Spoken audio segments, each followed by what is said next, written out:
and welcome to Fats on Film. I am your host, Hannah Ogilvie-Young, and this is the podcast where we talk about all things fat representation in film, TV, and wider media. And this week I am joined by Sim and Nikita, who make up two of the members of the Fat Liberation London group. Hello, Sim and Nikita. Hello, Hannah.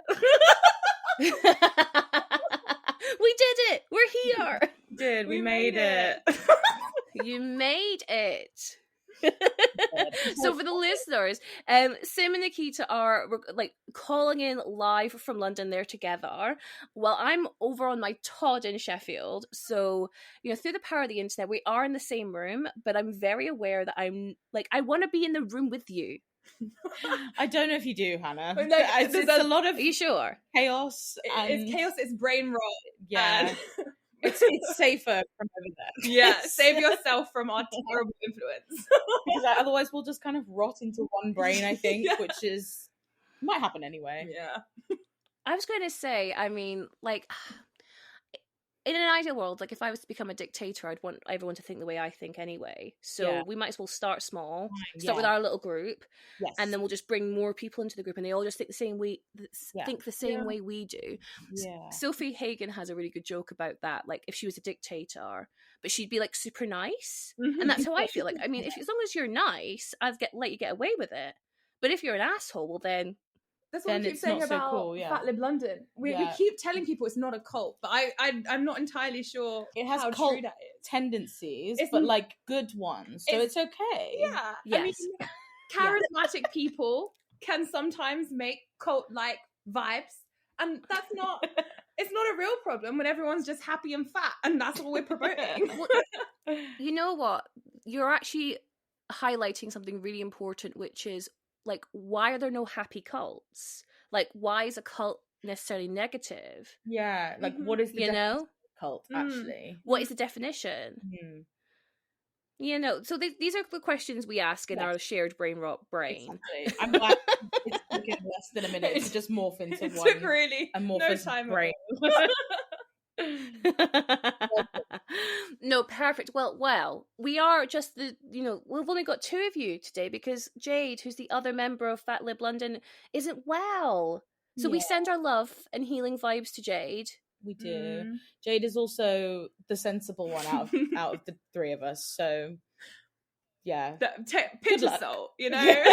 We're normally quite a balanced little group of Powerpuff Girls, and we have Jade to like keep us on track. So we're gonna try and bring Jade's energy as much as we can, but Jade, you're irreplaceable, and we want you to know that, okay, baby? Of course. We need to listen to this and feel So however this episode turns out, just know if Jade was also on the podcast, it would have got elevated at least another 100%. Yes, exactly. So yeah. We'll just have to do it again. We'll just have to do another episode at another point. What a shame.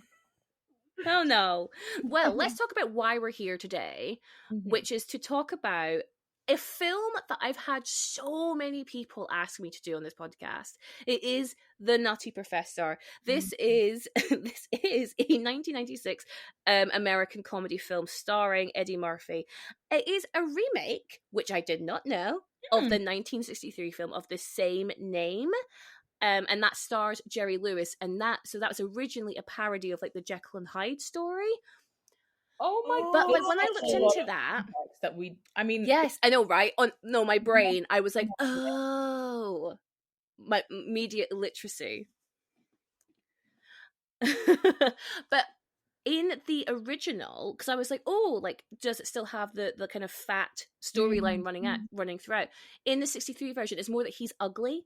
Like he's like got like buck teeth in, he's got like, shit hair, and then when he turns into whatever his alter ego is, he becomes this like super suave, sexy guy, and that's the joke in that one. Right. So, I mean, if you don't already know, the 96 version is a fat guy getting thin again. So we'll get into it in a second, but it stars Eddie Murphy and also co-stars Jada Pinkett, not Smith at this point, so we'll keep her as a maiden name, James Coburn, Larry Miller, and Dave Chappelle. This is an Oscar-winning film. It won Best Makeup. Oh. I mean, I thought you were going to say, like, best film, so that's slightly better. No, not that high. Not that high. I mean, we had... did we have standards in 96? I don't know. What else came out that year? But Old, so. no, it won best makeup because it's a fat suit. So of course, a fat suit's like, oh, you know, shoo-in for best makeup at the Oscars, and it won. It won that year. One of the things that I actually noted down was that, like, it is a terrible use. Like, I mean, fat suits are horrible, but it is literally just like it's like they're blowing up a bouncy castle. Like, it's not even good. Mm-hmm. So no, really I totally agree. Yeah, but then that's all they wanted, right? It's such a caricature of what a fat person looks like that it's not going for realism, is it? That's absolutely it's not a realistic film. It had a budget of $54 million and made $274 million. So a massive success. And what's really interesting about this in Eddie Murphy's career is he was not in a good place. He was in a right dry spell. His films in the 90s are really bombed, and people thought he was on his way out. And when this film came out, it absolutely catapulted him back into like A-list stardom again. And so that's really important to note for like his career wise as well. But let's get into it. Once I ask Nikita and Sim, could you please let me and listeners know what The Nutty Professor is all about? Do you want to start? Trauma. So it's about a fat professor called Sherman Clump, which I have thoughts about, who wants to lose weight. And that's kind of his whole life is about weight loss, and his research is about weight loss. And his fatness basically is so destructive, not only to him, but to also the world around him. He can't move without like knocking something over or like rubbing chalk off the board. Like it's affecting both him and the entire world around him. It's a problem. It's affecting the university's research grants.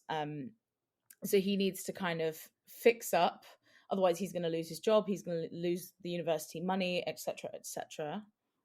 And then, so essentially, he's having to pull his stuff together. Our poor little Sherman is being so bullied by his boss. And then comes Jada Pinkett, and he falls in love with her and asks her out.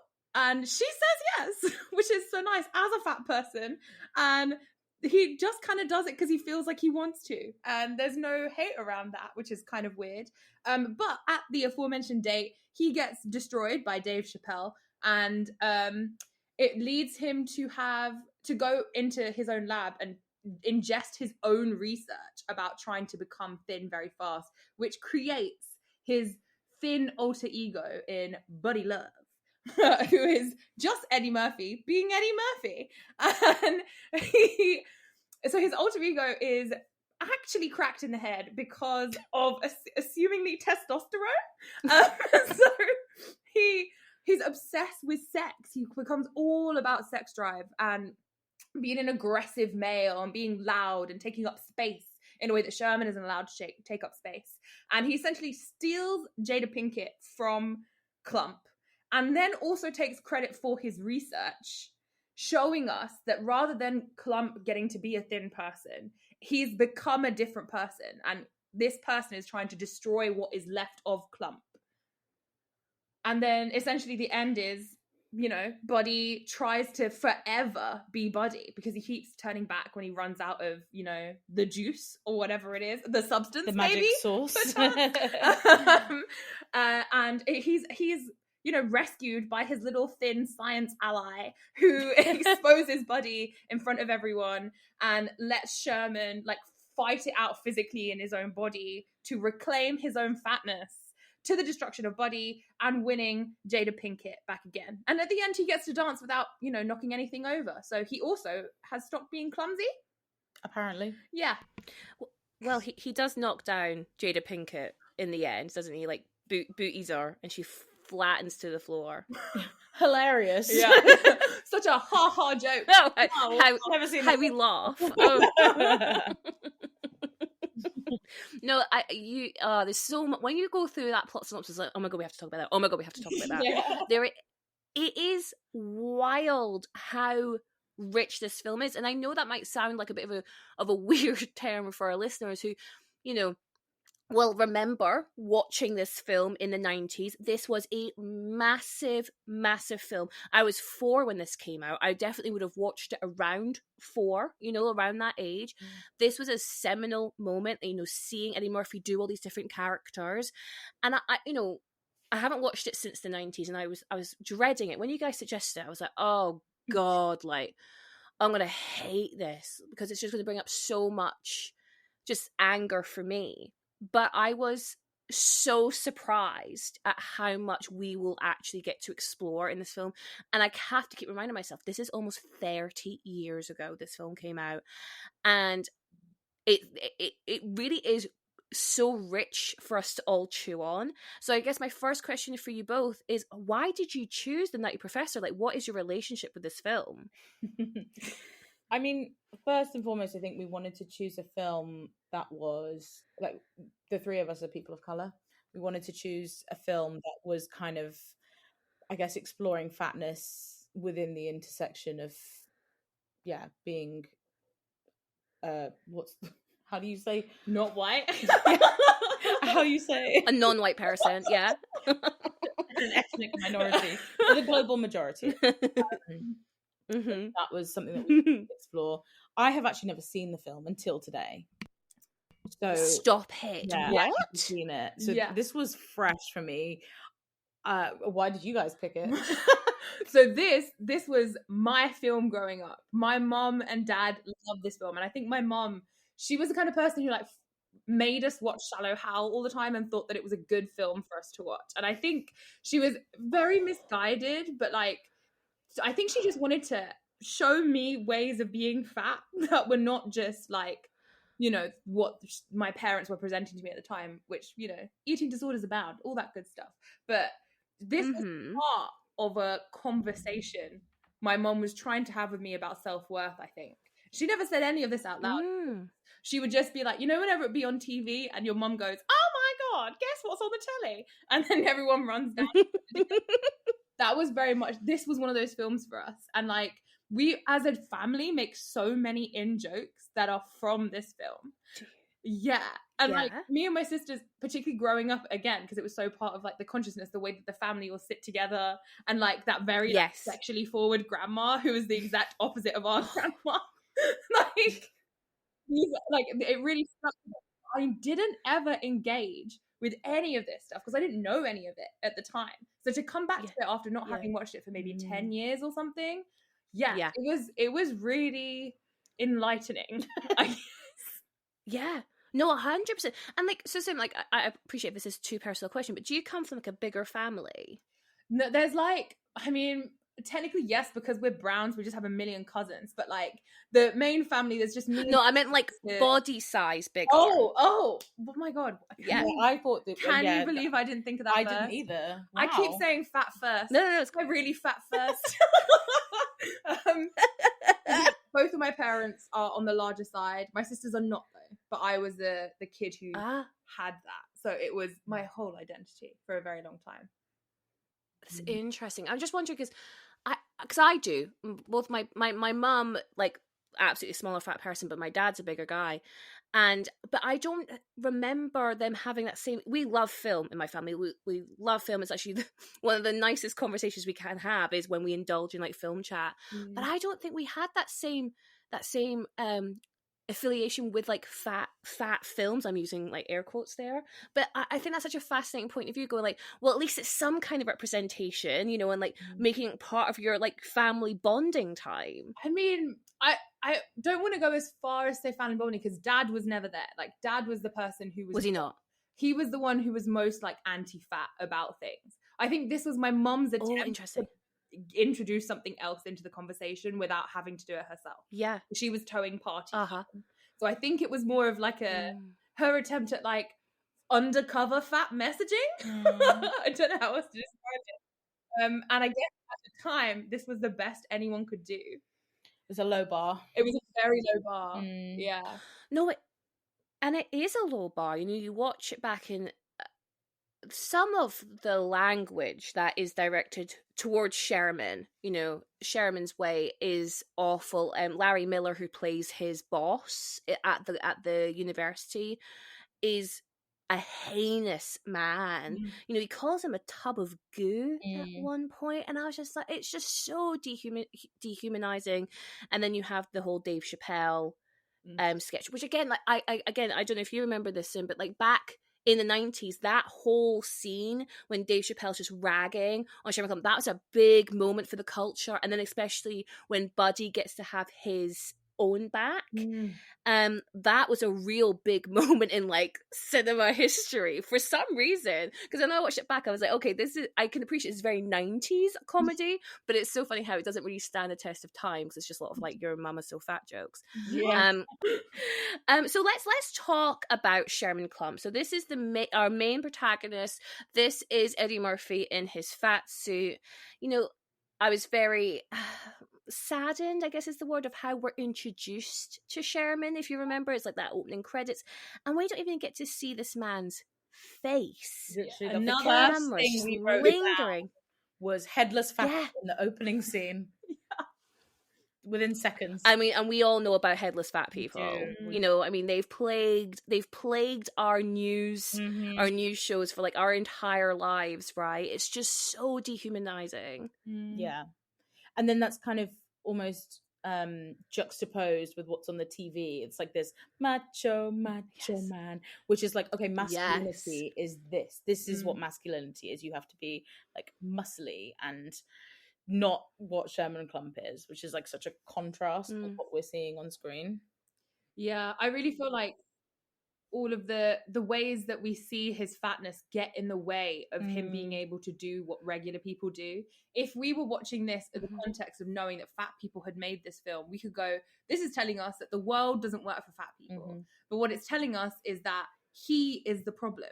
And he is the only one who can change that. And that's why we're introduced to him via workout stuff and via someone saying, you can be the change you want to see. It's this like very clear framing that feels so, it feels like it robs us of the opportunity to engage in the film in a more nuanced dialogue because you're so clearly telling us that that's not what this film is. Even if you're giving us the instruction to so many things like him not fitting in the chair and there not being any accessible way for him to angle his board so he can just write without his stomach getting in the way. Like all of these things that we would see now and be like, that's an accessibility issue. Is just him being a destructive, horrible, disgusting force. And everyone around him knows it and laughs at him about it. His students laugh at him even though they're here to learn from him. Yeah. Which is interesting also because he's actually a professor. I feel like a lot of the representation we got around that time, it was like headless fatties who are lacking in intelligence. You're too... dumb. Yeah, too dumb to, you know, like there's no way you're going to be a professor. So he actually comes in and starts as an academic, but still is given this kind of like, there's a tuba playing every time he's on the screen, and you're still getting the messaging that he's stupid, but he's a professor, so it's like a weird oxymoron. Yeah, I kept thinking about, so I'm like really into music scores, and the person who did this also did the Matilda soundtrack, and you can hear all of the same similar instrumental work from when he did like, oh god, what's her name? To the principal. Oh, Trunchbull. Yeah. Trunchbull. Whenever they do Trunchbull, it's that same like deep tuba, trumpet, like heavy thuds kind of feeling to it. They do the same thing to Clump. So even if we're getting this and it's supposed to be like a, yeah, but he's still a person kind of narrative, we're still getting it through the lens of all of these filmmaking pieces, making fun of him and introducing him as the destructive force in this world. Like he's the problem in this world.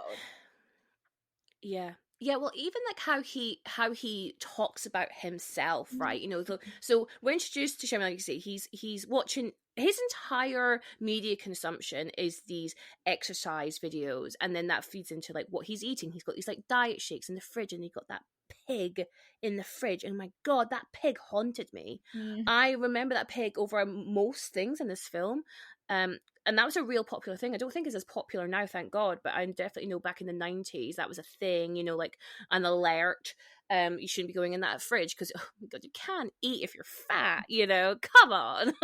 Don't be so ridiculous. Silly. But But he gets to the university, and all the guinea pigs have got out, all the test specimens from his research, and even like, you know, in that scene, I don't understand why so many people are screaming and crying, because they're just guinea pigs. You know what I mean? It's calm down.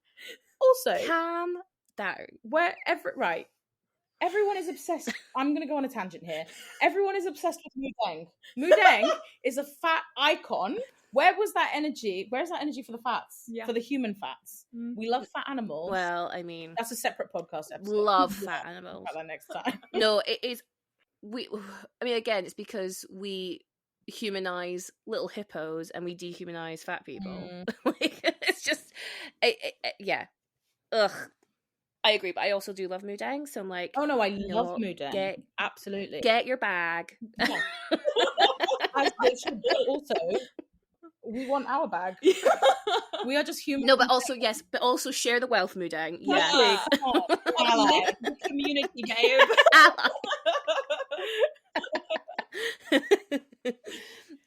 But yeah, so like all the hamsters get out, and then, you know, he gets to the lab, and you see that the skinny lab tech, whatever his name is, I neglected to write it down. And he's like, I don't know what happened, and Sherman goes, I specifically remember I locked these up and I turned to pick up my bag, and that's when you realize his tummy is what's like triggered this switch to go.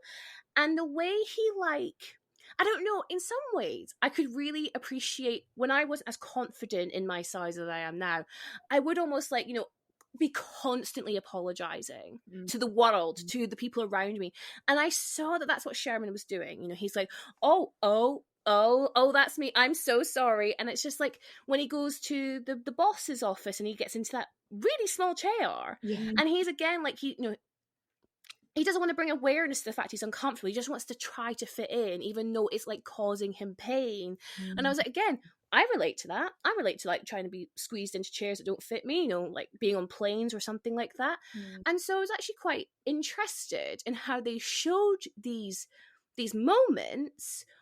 And then obviously you have the boss be the villain, and he's so outwardly hostile towards Sherman. But at the same time, Sim, as you're saying, the film is also trying to be like, yeah, but Sherman also needs to change, right? Yeah. And what an interesting tightrope this film is walking down, right? Yeah, completely. I think the other thing is also just that he again, we're introduced to him as a professor. So within the context of he's a smart man, and within that conversation with his boss, of course, there's being violent towards him, like so violent, so horrible, so aggressive. Yeah, he is, you know, rising above every single challenge, and he's going, well, you know, I'm just going to ignore it. I'm just going to do my job. I'm going to be the smart person I am, and I'm giving him the truth and facts about what the situation is. But he's also so obtuse. That's how it comes across. He comes across as an obtuse guy, not catching all of the things that this guy is saying. Like, if you were a thin person and someone talked to you this way, you would go, something needs to change. I will probably go and do that thing. And he's just not engaging with that at all. So it's almost I saw it as like like we're supposed to feel like he's also sweet and simple still, even if he is smart. And so again, it's that same tightrope where they say they're offering us something, but in the action piece of the moment, he's acting in a way that doesn't necessarily fit what a smart person would do necessarily. I'm very confused about the whole thing. Yeah, well then let's add in another bit of confusion, right? Where we're introduced to Carla Purdy, who is Jada Pinkett's character, and she walks in and we find out she's a fan of Sherman Clump's research of his work. You know, she's obviously she's a new teacher, a new TA or something, right? And so she's obviously intelligent herself, and like I say, she knows of Sherman, and they have this instant kind of rapport. And so like Nikita, when we meet Jada, you know, she is conventionally stunning, smoke show, and we see that she's like our first character that we don't see put off, for lack of a better term, with Sherman Clump and how he moves through the world. You know, like, did you take that to be like positive? Were you excited to see? So obviously with your first watch, you didn't know what was going to happen. Right. So how did you take it? Well, I actually said to Sim that immediately my stomach just dropped because I was like, something bad's going to happen. And actually it doesn't. She genuinely does like him. Oh, she does, yeah. Genuinely, she's, you know, she has feelings for him, but because I think maybe because I'm just so traumatized from like, you know, fat representation around fat relationships on screen, I was like, maybe she wants something from him. Like that was my gut reaction, or like my first kind of, yeah, where is this going to go? And then obviously, yeah, she does like him, but I think that's the weird thing. The weirdest thing about it is that when Buddy Love does kind of appear, she can't even really see Sherman anymore. Even though Buddy Love is a horrible person, like he's not giving her anything. The bar is in hell. No. I mean, he's a hypersexualized character. He makes really disrespectful remarks about her. He's just a horrible individual. And yet she's giving him these sexy eyes, which she never has for Sherman. So it's almost like when you're like the fat friend and you're always like the fat, I don't know, when you were younger or when I was younger, if there was like boys, they would never look at me with sexy eyes. It was never like a, I was never going to be the romantic interest. So which is kind of, I think I projected that onto Sherman Klump a little bit. And I kind of feel like it was the same thing where like she, in her gut, if she really sits and thinks about who she's attracted to, it's probably Sherman, but she's just so overcome with like how sexy and like beautiful, like, or like conventionally attractive Buddy Love is. Yeah. Like, she can't really, she's not making good choices. And it's just kind of icky that kind of overtakes everything. Like she has Klump, a lovely person, and she's like, no, I'm going to choose this horrible man instead. Yeah, well, what's interesting about that is obviously when they have these kind of dual personalities, Sherman's encouraging Carla to go on these dates with Buddy because his assumption is she would be more attracted to a thinner version of myself. And then he like she does, and you know she goes along with it, but it almost felt like he was friend zoning himself because he was encouraging her to share her feelings on Buddy, and obviously we know it's because he is also Buddy, but she doesn't know that. And so she accepts this friend zoning of Sherman, even though it is kind of self-imposed to a certain extent. And then like you say, then we get the sexy eyes. She gives Buddy the longest leash in the world, and still wants to like make things work, even though, as you say, he is given nothing to offer Carla in terms of relationship. But then I also think, like, not in any way to excuse the film, but it is just a very like male view way of looking at relationships, where Carla would only ever be attracted to the conventionally attractive one. She doesn't really need anything from him as long as he's sexy and, you know, confident, which I guess you could argue Buddy has in spade loads. Well, I was thinking about this in regards to social currency, because they go to the club and there's this whole scene with Dave Chappelle. So this is when it's Klump and Carla. They go to the scene, they sit in the front row, which immediately I was like, why are you in the front row? Like, I would have so much anxiety. I never sit in the front row as a fat person because I mean, you would think that people are not still hopefully making fun of people's bodies, but of course they are. So I would never, he just kind of sits down, doesn't even seem to think about it initially until he sees Dave Chappelle's character getting a bit closer to him, and then he's like, oh, I need the toilet, which makes him even more hypervisible because he's standing up and obviously he's fat, so he's hypervisible. And then you have this horrible like onslaught of insults from Dave Chappelle's character, and you can just see Carla's face, and it's that realization of like, well, this changes my social status as well. If I date a fat person, this affects how I'm seen by the world, because then I'm torn down by the world as well. Which is something that I'm sure most fat people have probably experienced, because it's quite often not that, you know, the attraction isn't there. It's just like, well, if I date you, how does that look for me? What will my boys say? I feel like I just kept feeling sorry for Klump, because he's all about Carla, and Carla comes across as a very sweet person, but she never interrupts people who are being mean to him. She never stands up for him. She waits, never defends him, drops her home to bring it up and say, actually, no, like they're all crazy. You're lovely. You're really sweet. She doesn't say anything about the fact they were calling him disgusting and they were pulling him apart, and it was an entire room full of people and he was isolated. The whole point of being in any form of relationship with someone is that you feel like they have your back. And she doesn't have his back. She frequently refuses to have his back. Like, I just kind of feel like he likes her because he had this instant attraction to her, and he likes that she gives him a chance, and that makes him think that she's a good person. But if we were really doing the thing that I'm always telling my friends to do, where don't think about how much someone might like you because you think you're at the deficit of the relationship. Think about how much you might actually like them. I just kind of feel like he never gets to engage with that concept. He just again, because it's that male gaze on the whole thing. Hot woman gives him time of day. He doesn't deserve to have time of day from any woman. Therefore, he has to take what he gets. Again, social currency. Yes. Working both ways. Yeah, totally. And like, so after their night at the Scream, and like I say, Dave Chappelle's character it's a really, really horrible scene to watch. And even like from the beginning of that scene where we see Sherman and Carla arrive, and he has to squeeze past the tables to get to the front, and I'm like, that's what I fucking hate that in a restaurant. We have to squeeze past people. And so this is why I was like really quite confused with this film, because it actually highlighted some real accessibility issues like us fat people can have in the world. But then it's constantly painting it in the air of but this is Sherman's fault. Like, because even Carla's squeezing past, because Carla's a petite woman, that's no problem. And who wouldn't want Carla rubbing up on them when she's squeezing past, right? That's the connotation. But no one wants Sherman rubbing up on you. And again, so you've got this like layer of disgust going into it as well. It's such like there's so many layers to this film. And I appreciate we're looking at it from a 2024 lens. How intentional this was back in 96, we cannot say, right?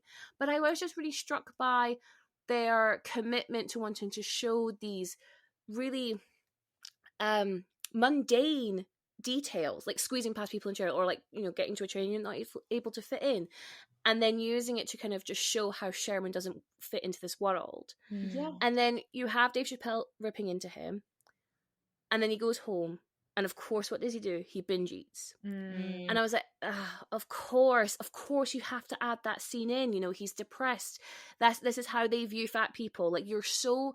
The 96 lens of what fat people do is you're so unhappy you are just eating yourself. And it's that fat bastard quote, right? Like, I'm sad that I'm eat and I eat because I'm sad. It's very that cycle. And so we see that with Sherman, and he's watching his fitness shows. You're just like the Richard Simmons, is it Richard Simmons, who's like the like fitness guy that they're parodying? His name in the film is Lance Perkins, who was also played by Eddie Murphy. And I didn't know that. What? I know. Wow. I know. They just like put him in Caucasian makeup and yeah. I had no idea. I saw it in the credits, and I was like, "What?" Oh my god! I know. I mean, yeah. You said the whole family is. Oh yeah, is everyone's Eddie, but I didn't realize. Yeah, they'd gone full race switch. Yeah. So. Oh yes, in the Richard Simmons-esque character, it is Eddie Murphy as well, and he's there's this woman in the crowd, right, and she's crying because she just can't stop herself from eating, and he says something like, there's a thin person in all of us waiting to come out, remember, yes, I can. And that's like the phrase that like really catapults Sherman to like change his life. And I'm using air quotes there. And that phrase, I'm sure you've both heard that so much. Like, there's a thin person waiting to come out of you. But this is what I'm saying, like all of these like cliches that they managed to fit into this film, which is really relevant for fat people, but it's always...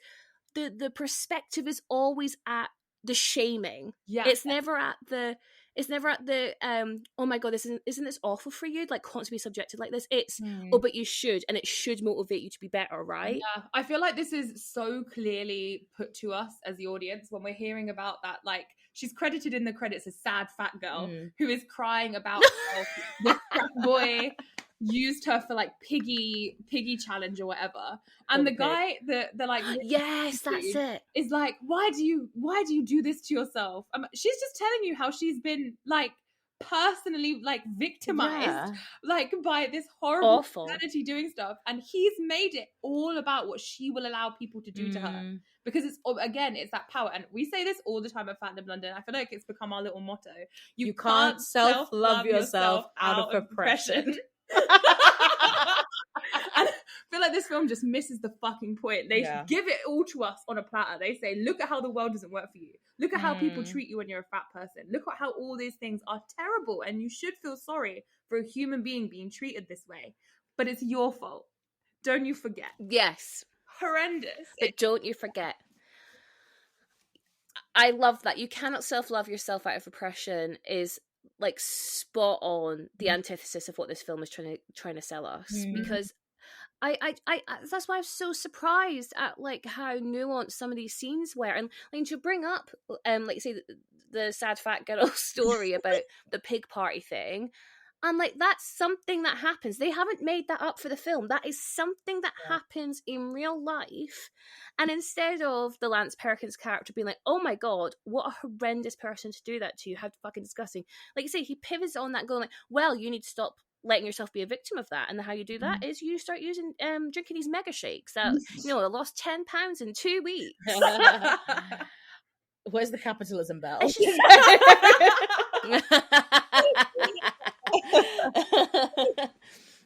But yeah, it's just this film just has such a weird relationship with being astute enough to recognize all of this, even to the point of like you have a montage, quote unquote, of like diet culture being fed to Sherman. Like he's going through all the channels, and it's lose weight this way, try this diet food, this is exercise workout thing, and it's like that's what it's like. It's being constantly bombarded.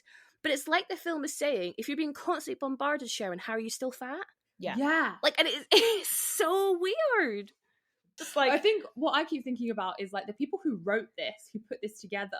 Yes. They have seen all of the things that happen to fat people. And rather than it giving them an ounce of like genuine concern for how fat people are treated, they are just using it to poke fun at fat people more. Like they have clearly witnessed all of these things in real life, because you can't write that without seeing a fat person do those things. Like these are all so real, the way we all recognize these moments, because it all happens to us. It's part of being in this world. And they just actively say, yeah, but fuck it, it's your fault. Oh, can we swear? Yeah. Oh, thank God. Oh, yeah, yes. Yeah. It's quite confronting, actually, because it's like, oh, you actually know. Yeah. You actually know what's happening. You know that I'm in physical pain when I try and sit in a seat, or that, like, people are playing pull the pig. Like, you know these things. If you, like, I feel like it's almost better if you feign ignorance, because then you're like, well, I don't get it. But the fact that these people, because, I mean, we looked up the writers, and it's like 5 white guys, like, they know. Yeah, it's men, yeah. They know, like, and they're still just like, well, this is a good idea for a film. This is a narrative that we want to put out there. And then you have like the dean or the whatever his name, I don't know, what's his name? I don't know. The guy. Yeah, his name is Dean something. Yeah. Dean something, who actually says a line to go back to the beginning where he's like, oh, I'm starting to agree with those National Rifle Association guys, and threatens actual violence towards Clump, like the violence that fat people experience. And that's been turned into a joke. That is wild, but also that character is clearly a horrible person, and yet we're still on their side. Buddy loves the character. We understand. Yeah. Right. Well, of course we're going to shoot. You're absolutely right. So, like, yeah. Yeah. Well, how they've done that though, with that, because you're absolutely right. So he threatens Clump's life twice. He's going to shoot him and he's going to drown him, right, or suffocate him, whatever it is. But you're right. So in that, when he mentioned about the NRA bit, he's saying that from a perspective of, well, you've just ruined my campus with your guinea pigs, and funders have pulled out. You're making my job harder, so why shouldn't I kill you? And so they've framed it to say that, like, oh, he's being unreasonable, like, because it's like, get over yourself. But also it's like, but you can understand why he's so frustrated with Sherman, and again with the suffocating thing. This is when they're trying to get like the big guy who's got like the $10 million check, who just casually has a $10 million check in their coat, by the way, like, just waiting. But again, it's like, if you fuck this up for me, Sherman, then I'm going to kill you again. And it's like, so twice. And I know it's being framed as if like, oh my god, this guy's so ludicrous. But like you say, Nikita, this is violence fat people face on a daily basis. And in this film, it is a joke. Yeah. It is a joke, and it's justified. Yeah. We've talked about this before with Mama Cass and Austin Powers. Oh, yes. Because they have a joke about like her choking on a sandwich, which was the story around how Mama Cass from the Mamas Yes. died, and it transpired that wasn't true. That was just a half-eaten sandwich in the room when she died. Or like Elvis died on the toilet, you know, like, which he did, of course. But it's like fat people dying becomes a caricature that we can make fun of in pop culture moments, and that's just so awful. Yeah, I also think awful. it's really emblematic of like how little value he has as a person because of his fatness. Like, the only thing he is worth to anyone is what he can do. And right now, because he's a person who is able to maybe bring in more money, therefore he is worth keeping around. But because he has no value besides doing his job, it means that his boss is able to treat him this way. His boss is able to say, I'll just kill you. And he genuinely thinks it's okay because there's nothing else in his life to live for. He's got no value whatsoever. And as soon as he sees Buddy Love, who is the same, has the research, he's like, I can swap you out. An awful person. Fatty to do it. I can get a thin person to get me that check. A better representative for the college. Yeah, absolutely. And, I mean, again, giving us these fat liberation statistics of how we know fat people get ousted from their jobs and they get hired less, and we have a 17% pay gap. Like, you're almost there, guys. You're so close. So close. So close. So close to actually having some kind of positive allyship, and then immediately switching it around to be like, no, fuck fatties. Like, and this is the thing. This is what this film is constantly saying to me. You said it earlier, which is like, you would rather them have been ignorant to all of this, because then we could criticize people for being ignorant, absolutely, just open your eyes, but because they clearly know this is how fat people move through the world, it is malicious. It is such a malicious film, and then at the same time, I cannot wait to get to the ending where they try to like pat themselves on the back, but we'll get there in a bit. So let's talk about how.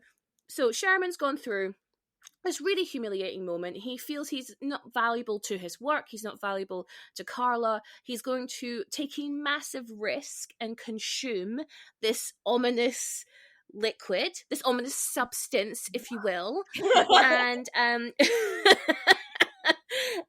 and he risks his life to pursue what he thinks will be his ticket out of there, and that's when we get Buddy.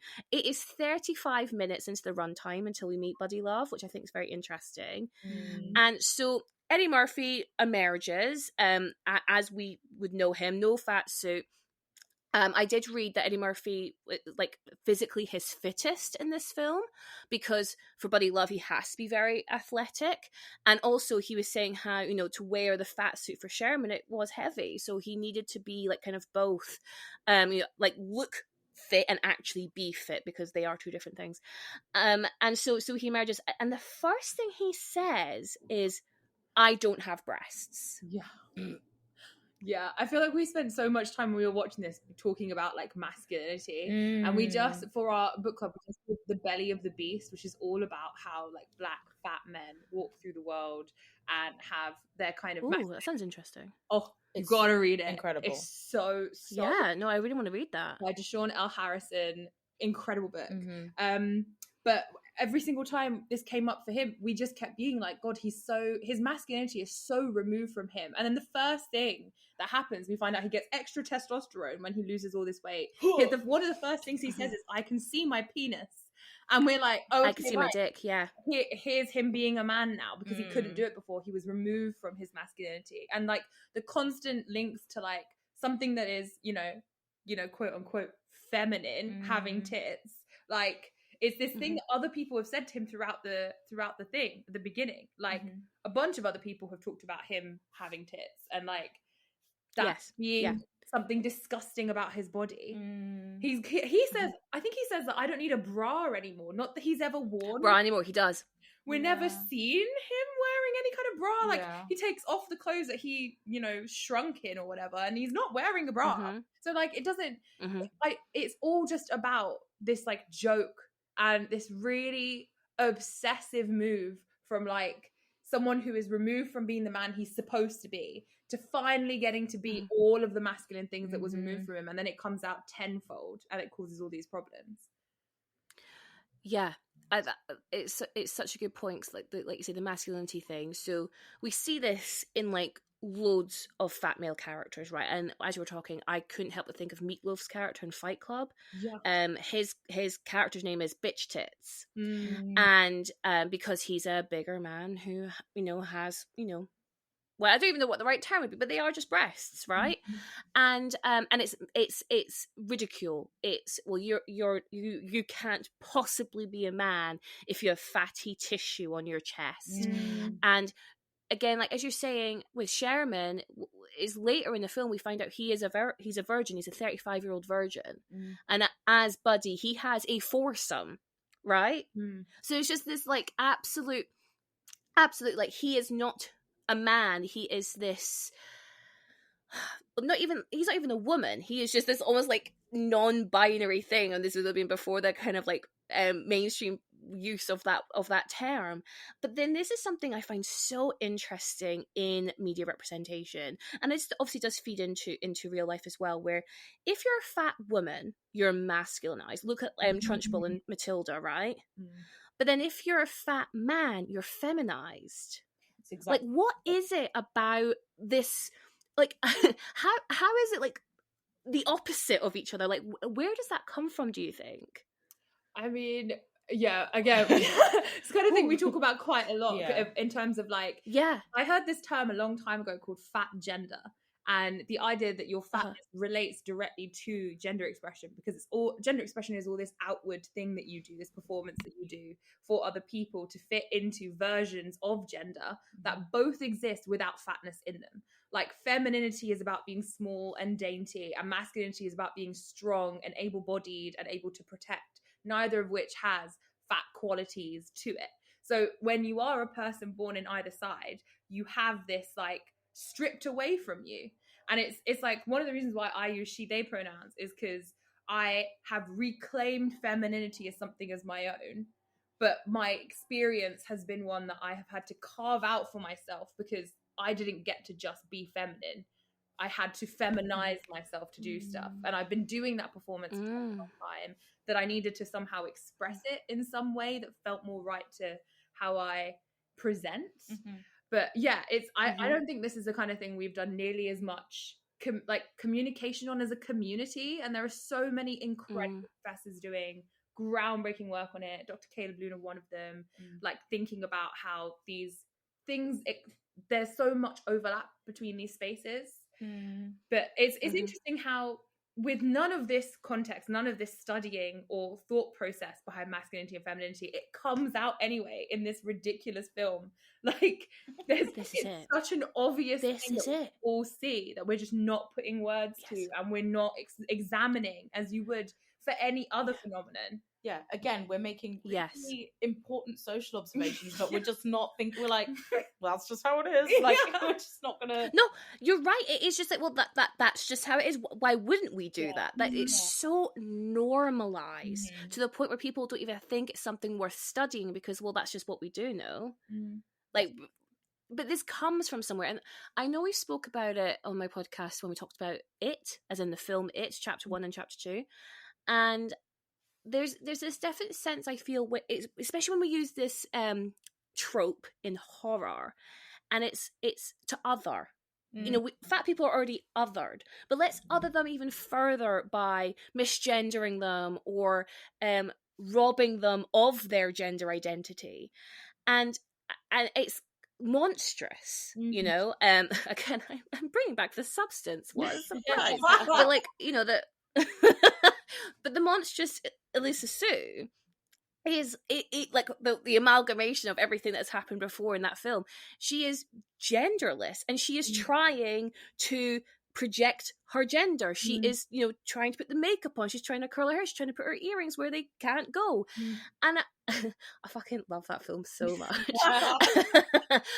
But you know what I mean? But it's all of this narrative exists for a reason. We see it in film all the time, and it's wild, as you say, Sim, that like it's taking until now, and even now it's still not mainstream.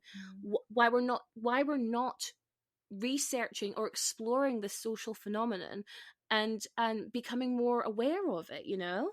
Yeah, completely. I think also it's it's one of those things where it's just like a fact of the world, and no one, like, yes, to think about it deeper would mean to open yourself to every other form of thinking you've not done yet. Well, it's a big old door to crack open. It's once a gateway. You start. Yeah. The last year has been like, we've been going, Fat Lib London has been running for a year now, and like oh my god, yeah, it's our birthday this week. Yeah. Congratulations, happy birthday.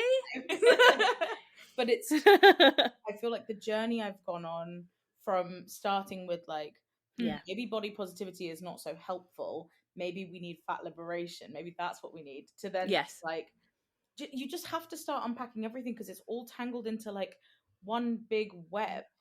And I just it's just like it's kind of like a gateway basically. I also think it like fatness works as this really weird connector of every other form of, you know, civil liberty movement we've had to go through as like a world, because imperialism is what it is, and eugenics did what it did, and they created fatness from racist science in order to separate us and control us and do all the things they want to do. So once you start pulling at that thread, you have to pull on everything else. And I just don't know if people are ready. I thought maybe we were ready, maybe like 2018, 2019 in the golden era, you know, before the pandemic and Ozempidemic and everything else hit us square in the face. So well, I mean, get there one day. I think it's a lot easier. I was just going to say, I think it's a lot easier to exist I think it's a lot easier for people to exist in the binaries because, like you say, we don't have to start untangling all that stuff internally. So if we just exist as things are and we don't question anything, everything's fine. It's like that Ross from Friends, like, I'm fine. Like, that's how. But I think once you start untangling it, that's kind of it, and people don't want to go on that journey, like you said. So yeah, it's just easier to stay binary. Yeah, I think like we know because we'll have all been on our own kind of self-worth and self-love journeys, but these roads are difficult. And I think a lot of people really don't like to be challenged on who they are as people. Like, I don't know those people. I don't associate with those people. But like, you know, a lot of people just are, especially if they are in a place of privilege, they don't want to question that privilege because they benefit from it. So why would they question it? Why would they want to, like, you know, help better their neighbor? You know, it's very much an individualistic way of working. But what I have found through, you know, what I do on social media and finding people like yourself through the podcast is there is an unbelievable amount of power in community. And that's what, you know, you were saying, like, you know, the people who want to divide us and control us and whatever it is, that's what scares them. So if they keep us individualistic, then we're not going to have community, because community is that's what's power. That's where the power is. If we all come together and realize that this particular, you know, subsect of society is being oppressed, and we all fight to alleviate that oppression, that scares people who really benefit from the status quo. Exactly. And so, yeah, we all know this. I'm sure the listeners know this. It's like the people, I always think that, like, when I talk about the podcast and people always find it and, like, feedback, I'm like, I love this. I love it so much. I'm like, yeah, because you understand why this podcast is necessary. I need people to listen to this podcast who would never listen to it, you know, because I need them to change their minds. Well, to listen up.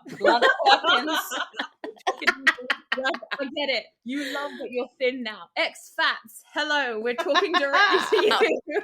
Please, no, let's get into that, because again, this is why I'm so confused by this film. I'm so, like, how do you have such a good representation of what it is to be a fat-phobic ex-fat person while being fat-phobic? It makes no sense. It's so funny. Like, I've never seen such a lack of self-awareness in my entire existence. No! Like, you pinpointed every It's so problem that weird. fat people face, and then you were like, what? That's so weird. It's It's mad. I like that you keep bringing up the substance, because I literally just watched it last week and it's all I can think about. And like when Buddy is talking and hating on Sherman to his boss, being like, I can do everything he does better. That lump, he's never done anything in his life. I'm the real, the real Jazz. I just kept thinking about what happens when Sue goes on that talk show and starts hating on everything that she'd done previously. And I'm like, that's your own life, but you have to become a separate person in order to benefit from the privilege without having any of the guilt of now having access to that privilege. You have to like cut a whole part of your brain away to do it. And I mean, that is my only way of understanding the X-Fats. Like, I don't know how else they function. Well, it is. It's just like it's a hierarchy thing. It's a social currency thing. It's like social currency. Yeah. Like you gain a lot from being thin. Like, when I look back, I don't think it was ever, when I was trying to lose weight, I don't think it was ever about my health. It was about how people treated me, because then I did lose weight, and then as soon as I gained it back, I was like, oh fuck, like, people really do not like us. Like, but when you've experienced both, you're like, oh my god, like, men were holding doors open for me, which is a whole like chauvinism thing in itself. That's a separate thing, but like, it was just such a different experience. And then you experience that, and then you go back to being fat, and you kind of think, like, this is not me excusing the X-Fats, by the way. I'm not happy with that. But I can see why they choose to err on the side of like the majority, because it makes life a lot easier for them. Otherwise, like you say, they have to start untangling and doing all that work and like exposing themselves to fat liberation, and that's too scary. And also, I mean, you are, as a person, still a person. You can get lost in the sauce, you know? Like, very much, you're finally accessing something you've spent your whole life accessing. You didn't know how long you're going to be there. Everyone knows, whether whether we know it or not, subconsciously or not, we know thinness when you've been fat is temporary. For Buddy, it's temporary. He has to take in the cure. And we're all aware diets don't work. They come back. No diet is permanently ever going to work. It might get you to a point, and then you need to do the maintenance phase, and then you need to do all of this other stuff. We're aware the threat of fat is so ever present in our brains once you've lived it, once you know what the difference is, once you know what it is to be treated like a human being by the rest of the world, that I can understand why someone might get lost in the sauce. But to turn all that hate on people you know are going through the same thing that you did, and who do not now have the escape that you have, that is the difference. That's what makes that person a villain, and not just a person moving through the world. That is why Buddy Love is the person who needs to be destroyed at the end of this film. It is the villain levels of horror that he inflicts on everyone he's around. Ugh. Yeah. I totally agree. Like, I am someone who lost weight at a time in my life, and I was horrendous towards fat people, and I recognize that in myself. I really was. I totally drank the Kool-Aid. I was like, I'm the best. I did the impossible. I'm a god. Amazing. And like, I've spoken about this before, but like, what I did became like a myth in like other like friendships, like friendship circles on the periph, because my friends would then tell their friends, like, oh my god, my friend, she lost this amount of weight and this by this quick, oh my god, her willpower is amazing. So I became, honestly, my ego, and I already have an ego, right? So you can imagine like how big it was when I like lost a lot of weight, and then I got that thin privilege that came with it. I was a fucking dickhead. And then when the weight came back, because as you said, it always does, I am meant to be a fat person. I've been fat my entire life. My body likes being fat, you know? And like you say, Nikita, like having that whiplash of remembering what it was like to be treated when you're fat, when you're thin.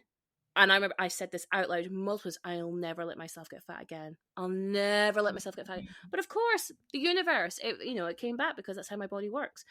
And now seeing how I'm treated now, and or however I've been for the past 10 years, I'm like, yeah, it fucking sucks. So on one hand, I'm like, I understand why Buddy is so excited. He's going to access everything he thought he could never access before. So we see him go to the shops. Oh my God, right? Shopping in a shop, trying on things and looking great in them, finding your size, right? There it is. A great scene where he's running up the stairs. He says, I can do stairs. Bearing in mind, 10 minutes ago, we saw Sherman do the stairs. So it's like, well, you could have done stairs before. Like, that's not a new thing. And then he sits at some restaurant and he has copious amounts of food on his table. And he goes, I love being thin. Isn't thin the best? While like eating chips and burgers and stuff.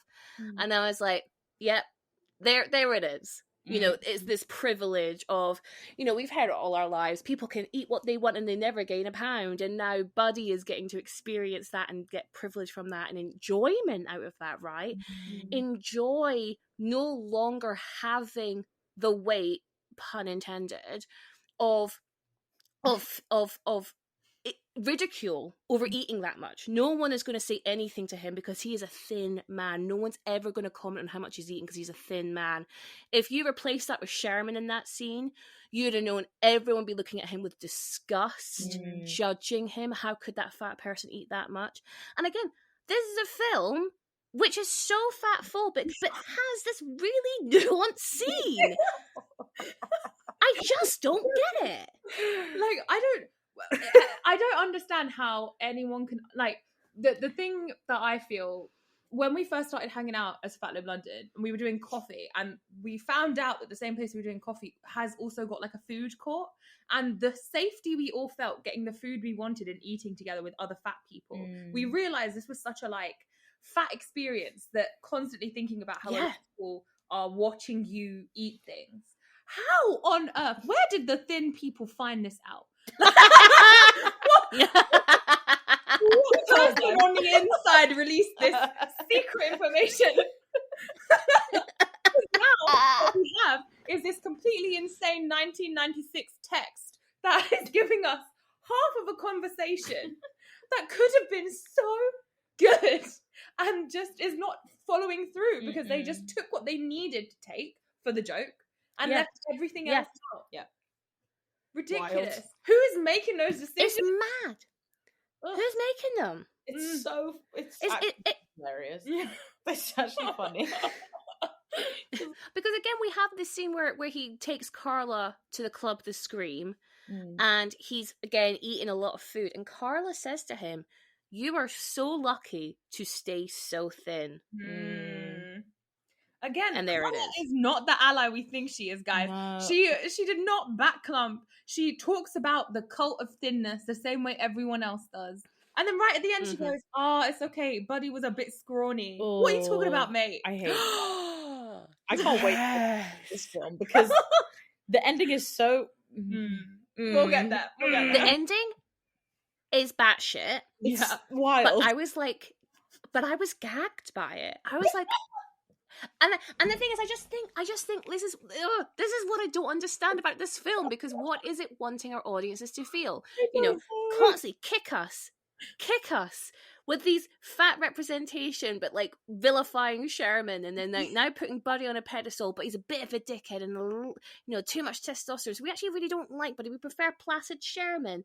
And then at the very end, you're going to be like, it's just fine as long as you love yourself. Like, it's just mad. It's a mad message. Like, you needed to pick a message and follow through. Yeah.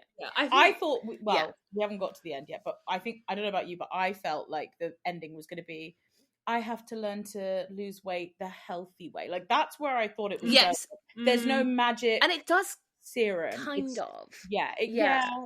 Anyway, we'll get there. We'll get there. So Buddy, we're introduced to him, like he's obnoxious, and every time kind of Sherman turns into Buddy, he seems to get more obnoxious. And as you mentioned earlier, our science friend, I don't know what his name is. Jason. Our lab assistant, Jason. I think so. Yeah, of course it's Jason. Down. He has Jason energy. He does. No, he does. So let's call him Jason. Let's call him Jason. No, Jason Lab Assistant Jason, he says, you know, Buddy is he's a different person to Sherman. He's like, his testosterone levels are through the roof. And I guess that's how they explain why Buddy is so obnoxious.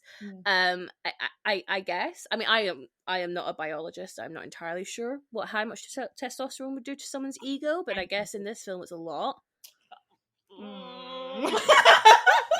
I don't know how. Yeah, I think we both had some question marks around. I don't think that's how testosterone works. I do think it's, again, because we're doing this whole thing where if Clump is the embodiment of not being a man because of his fatness, and you take the fatness away, and suddenly it's all the testosterone that he's never been able to express before that is released all at once. So I wonder if it's that kind of thing, or if it's supposed to be this moralistic take on like Clump being this like nice sweetness that maybe if you're not a fat person, you would have on a normal level where you wouldn't take hate from other people, but you would still be nice and controlled all the time. But because he's such a man of two halves, maybe because of the binging or the way that he lives his life, or he restricts in some places and he lets loose in others. I don't know if it's some kind of commentary or reflection on that, but it was confusing like the rest of this film. So that's a delight. Consistent in the confusion. Yeah. Consistent in the inconsistency. Yes. I feel like there's also an element of like anti-blackness with this whole thing, because I mean, well, I would love to explore that with you guys, because that's one of the reasons why you wanted to pick this. Like, you know, it focusing on people of color, and definitely with, I mean, a name like Sherman Clump, I was a bit like, okay, Sherman isn't the most suave of names I've ever heard in my life. You know what I'm saying? It's a bit old, a bit like fuddy-duddy. You got a last name like Clump. Yeah. Clump. It's for some fat people. I feel like it lines up with like the tuba song that we have. It's like Clump. Like that's how his name is like onomatopoeic. Yeah. Yes. Oh, yes. Great word. Bring that in. But yeah, like we even have that with the way Buddy and Sherman's voices are different, right? So Sherman has a much deeper fat voice. Yeah. Deeper, slower. Yeah. It's more labored, but like there's something quite like Santa-esque. It's quite jolly in a way. It's soft. It's not threatening. For me, that's not a threatening voice. Whereas you compare that to Buddy's voice, which is high pitched, it's energetic, it's fast, it's go go go go, and I'm like, how have we got to a point with our fat phobia that we are able to distinguish between fat and thin voices? You know what I mean? Ridiculous. Like, how are we here? It's wild. Like, someone thought that they ate with that idea. They were like, I know. We'll give him a fat voice. Sorry. Excuse me. But yeah. So you were saying there about I don't know where you were going, but was it about Buddy and about there's like anti-blackness in Buddy's portrayal? I think you almost have the two spectrums, the whole spectrum of anti-blackness, because you have Sherman, who is a fat virgin. It comes back into the masculinity thing. He's stripped of his masculinity, and he's kind of just plodding along, and like he's just a sad character, which they kind of again show through like the emasculating him, but that feels like a anti-blackness.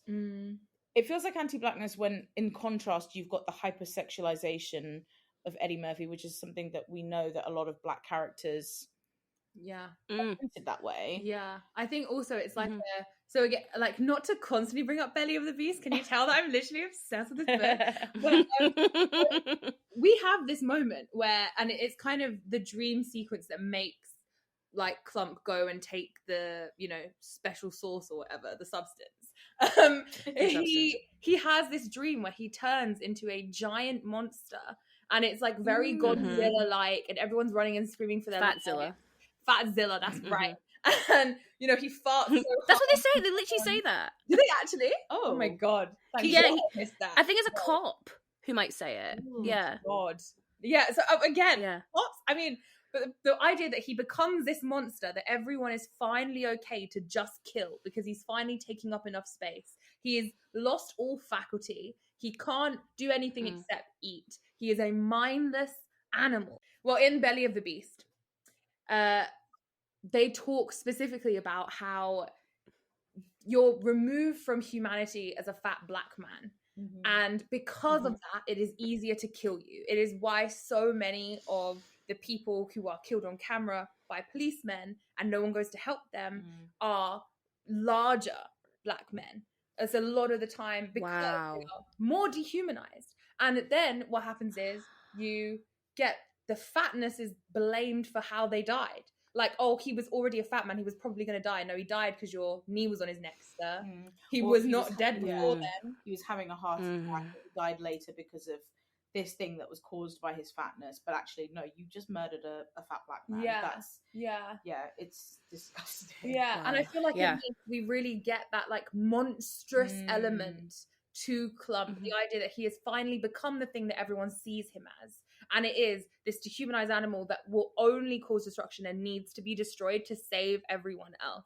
The whole thing just felt so like you can't separate that out from his like racial identity. And I think when you look at like his existence in comparison to his family's existence, who are all like, I mean, I'm sure we'll get into family later, but you know, we need to get into Family Clump. Yes, they're a huge caricature. They are, you know, pretty disgusting at the dinner table. They're eating with their hands, and everything's very messy, and they're very uncontrolled about table manners, and like the whole thing just feels really icky and like they all have a stronger accent than Sherman, so it's like they're more class and they have less access to the spaces he has access to, and it's supposed to be this show of like this is what they want him to be, this is what he is born into being, and his ability to go, I want to be something different from them, is what makes him worthy of being a main character. It's him trying to separate himself from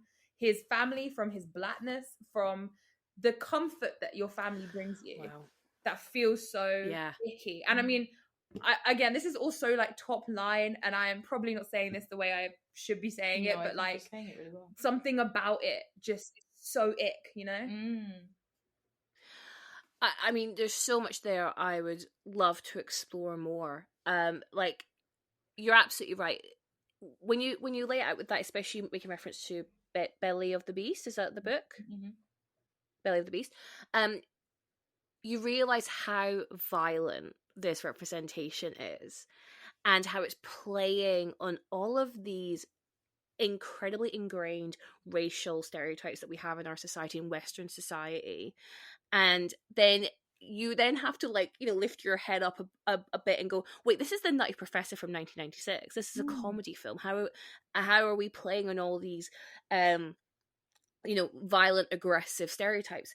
But there's something in it where, like, I am not educated enough to speak about this more, but I'd love to educate myself further, where we have this trend in Hollywood of putting our leading black men in drag, right?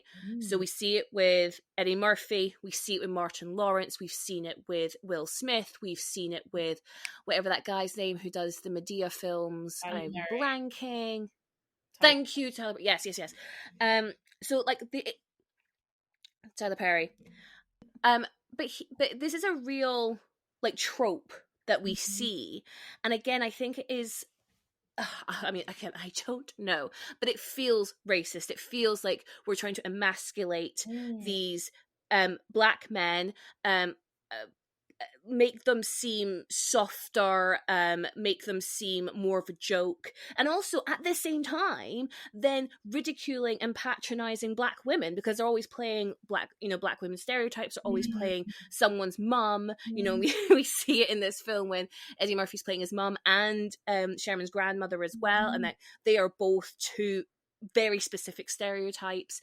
And I'm sure there's so many more examples that I'm just not educated enough to pull, but especially when you think about how they're always seen to be in a fat suit. Like, look at Martin Lawrence in Big Mama's House, look at Tyler Perry in the Medea films. There's fatness is brought in to these black women mama roles, and it's just the black mammy role is what I was gonna say. Like, a very, it's real specific. Yeah, it's like a very big stereotype. I mean, you're more familiar with the book The belly of the beast. Yeah, so there's belly of the beast, and then the other text that I think you can't separate out from any form of exploration of like blackness and fatness is Fearing the Black Body by Sabrina Strings, which everybody, of course, fantastic book, is so 100% agree hard to get through because it's so academic and it took me so long, but worth it. The guy pushed through. But I do think it was you because we know modern ideas of fatness has come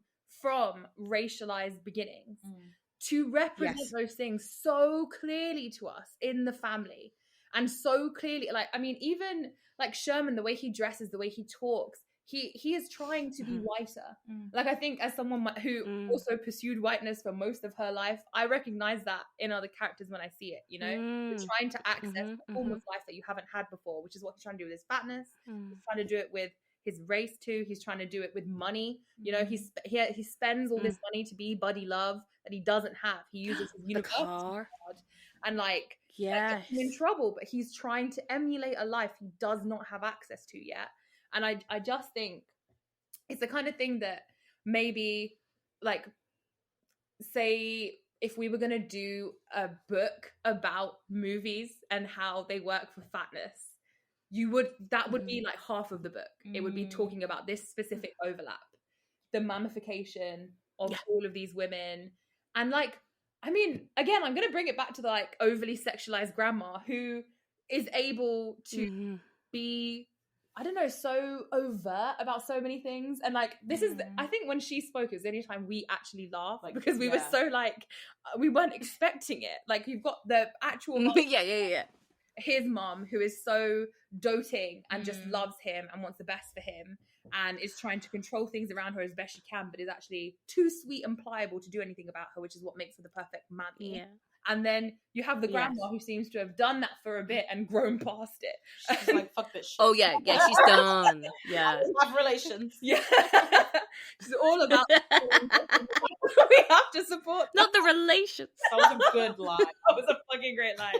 But like, she's now hypersexualized in a way. Like, you can't just be a middle ground and a real person and a fully fleshed out character. You have to still be a punchline to a joke, because otherwise we'd be giving too much space to black characters in this film that is trying not to do that. Like, even if I think about the thing that pushes Clump over the edge, it's the comedy set with Dave Chappelle. It's just two black men hating on each other for the entertainment of all the white people around them. Like, the whole thing just felt so ick. It's that thing. That's a really good point. I feel like colonialism just kind of pits us against each other as people of color, because actually these these ideals have been created by white people, but specifically to exclude people of color. Like, thinness is the goal because it's what white people have, like you said. And I think even it plays into like his family, like at the dinner table. Yes, they are presented as disgusting, and I mean the kid doesn't even have a single line. He just there's one point he starts choking because he's laughing, but there's so much food laughing so hard. We think of like Bruce Bogtrotter and like in Matilda, and like just like just there's no dignity. And I mean, that's what I expect from the 5 white men writers, not the accidental that's the rest of the time. But also just, I think it feels like, again, we're projecting this narrative of like, well, you're fat because you don't understand nutrition. And it goes back to whiteness, where like black foods are often demonized. Education. Same with like Indian food. It's really greasy and unhealthy, and you're just fat because you're Indian and your food is really just oily and not healthy and not nutritious. There's no nutritional value. And it feels like he goes back to this space of what they're framing as enabling, when actually they're just people existing in their own culture, and you're making it a negative experience. And like you say, he's the saving grace because he's trying to break free and become achieve whiteness, but he never will. So it's just like an ongoing. I also feel like it's the thing that we all have, where our, like, my parents anyway, show love through food. So making all of that food, like, the point is that there's a joke that she's made too much food, and like that's the reason why all these people are fat. it's how she is showing love. It's how so many cultures come together, share and like build community and check in with other people. Like it's a huge part of so much of the world, especially when it's like scarce in a lot of for a lot of countries. I think food scarcity, I mean, the way they view food in other places and in other cultures, like even fatness. I remember when I was in Vietnam, I was really researching because you'd had a tough time there. Vietnam sucks. And I was researching am I gonna get hate crime? And like one thing, actually they might rub your belly because it's like you're the Buddha it's a sign of wealth. So like it's just such a Western portrayal of like food and fatness, and it's just icky. I mean, it's so lacking in any kind of layer. I kind of wish I'd done I don't know, I'd spend a little bit more time on this to put these into more like proper thoughts, because this is mainly just us going, that was it, and that also was it. It was quite ick. No, I think it's all great, because like I mean, we're dancing around the Clump family, but I want to talk about it. When you said about how this is Mama's way of showing Sherman and her family love, that's exactly how I read it. I was like, you know what? I read that Eddie Murphy wasn't originally meant to play all these characters. And they even, like, undenied about even introducing Sherman's family at all. But what Eddie Murphy did, he worked with the makeup artist to put him into the various looks to kind of prove to the studio that it would look really good. And so that's why they added this scene in. So if we never had this family, then Sherman would have been family-less. Like, he wouldn't have had, we wouldn't know where he came from. I'm not saying we have to know where all characters come from to give them some nuance, but it really does help us understand, like you say, from a success point of view, where Sherman's trying to get away from his family. Because, like, his dad is called Cletus. You know, if we're talking about class, that is seen as a lower class name. And then you add in the fact that, like, Sherman's, like, poking at his food. And Cletus says, what you doing there, boy? Like, why are you not eating the skin? And he says, oh, I'm just thinking about the calories, Dad. And he's like, you know, calories, what are you talking about? We're all different. We're all made differently. We're a fat ass family. That's kind of like how he excuses away why they're all bigger people. And then they go into talking about how they think Oprah doesn't look well. And because she's lost weight, because this will be in a period of time where Oprah may be a smaller weight. And going back to what you were saying about, you know, kind of this hate between black people, that is another, again, black character shitting on a black woman. And so you're like, again, it's this, what am I trying to say? Just people trying to feel better by shitting on others. Like, oh, well, she doesn't look healthy anymore. We look healthy because we can eat. You know, we can eat. And I loved the mama character. I know the film is trying to enable her, trying to paint her as an enabler. You know, oh, she's just overfed Sherman her entire life.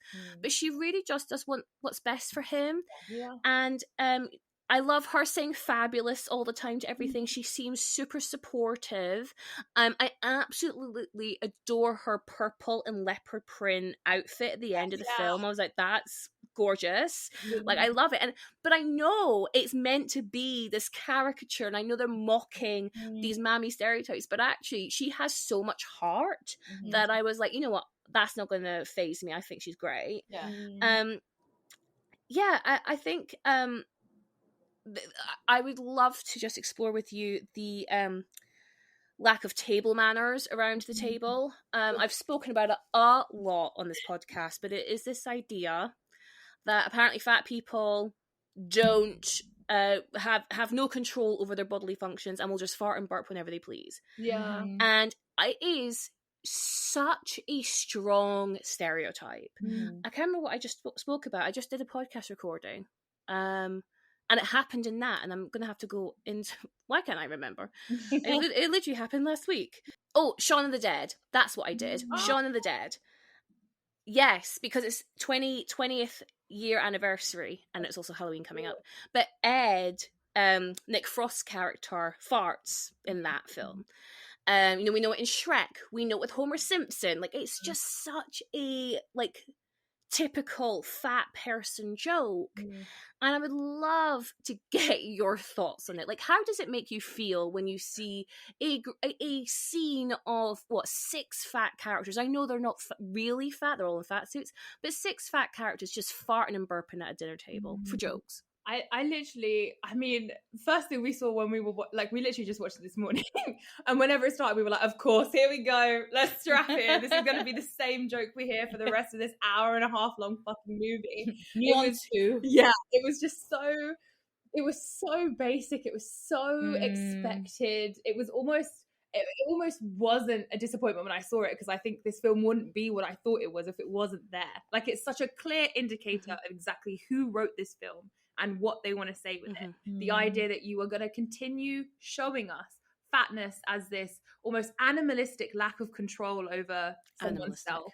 And it is this, again, this very like separating quality. You know, you have the people at the table who are accessing whiteness, wealth, higher class spaces, intelligence, like Sherman and Carla, who are more controlled about stuff. And then you have everyone else around them who is, you know, giving in to those animal urges because they don't know any better, because that's what they are. They are fat people. They are discussing their animals. I always think of, like, you know, Falstaff, and I can't remember which Henry the 4th or 5th one it is. I think he comes back in both of them.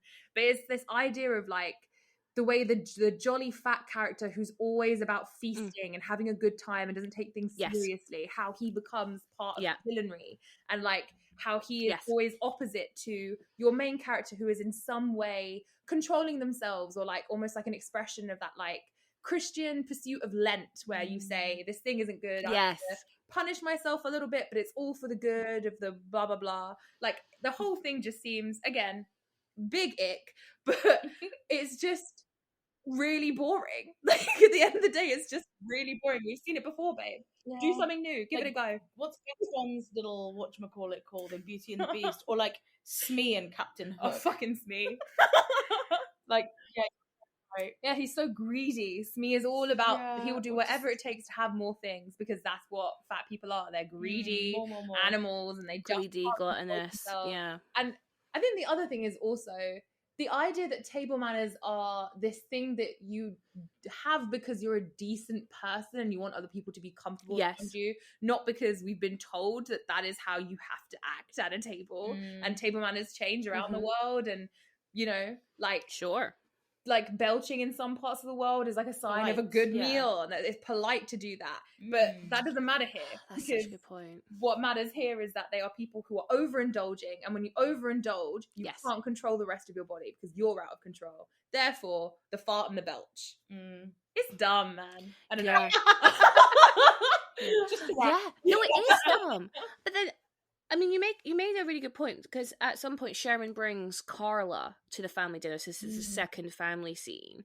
And Carla, you know, Jada Pinkett is a naturally petite woman, and she is dwarfed between Sherman and whatever the brother is called. And that brother is really like overly sexual with her as well. Like he's being really quite lecherous towards her. And then you've got the grandmother, just, you know, have you had any relations, that kind of shtick. But she's so quiet. She looks very uncomfortable in this scene. And I appreciate they're all being incredibly overzealous, especially like, you know, the mum, because Sherman's never brought a woman back. She would get excited. She's talking about like grandbabies straight away. And I know it's like cringe and stuff, but it's just like, I don't know, Carla is just so like, almost like dumbstruck at what she's seeing. And I think your point about class and this alignment with whiteness, especially the fact that they're both like, you know, college professors, that is a very middle class job. And they're this like looking down at them. And I don't know, it just really rubbed me up the wrong way, because I was like, you know what, this is a family coming together, having dinner, being sociable, having connection, and Sherman's invited you into that space. Maybe don't have a face like a smacked horse. I don't know. Yeah. Also, also, we kept asking ourselves, why on earth did Sherman bring her to that dinner? Like, what a weird yes, it's a second date. Intense, man. So intense. And also, like, so intense. Is it so? In the context of this story, it's the moment where he goes, okay, no, I'm gonna try and take her out for myself, and I'm not gonna do the buddy thing because the buddy thing isn't working, and I'm gonna try and for that. So then he takes her to see his family, who is supposed to be the embodiment of all the worst things about him, maybe. Yeah, it doesn't make and so sense. It's like, the family in this place where it's supposed to be, if she can survive them, then maybe she'll like him. And I just feel like the whole thing puts the family in this like test space where they have to be as terrible as possible. See, I don't think it's that well thought out. I think they just wanted a scene with her at the table of fatties. I think that's it. That's probably true. I don't think there was intention in that scene other than, it would be really funny to have her sit between some fat people and see this. No, I do think there's that. Yeah. I think that's it. God, that's so. I do think there's that. Boring, isn't it? Like we can't even talk about it. Boring. No. It's just, there's no substance there. The substance again, a bit of the reference. But going to with the Clump family, like we said, they're all Eddie Murphy in different disguises, apart from Ernie, who is the youngest, and he is a truly fat boy who has no lines. You said that earlier, and I was like, why does this man not speak? I you mentioned at the very beginning, Sim, how this is a film that you guys reference in your family. This is a part where, like, we always go Hercules, like, of course, like, how could you not?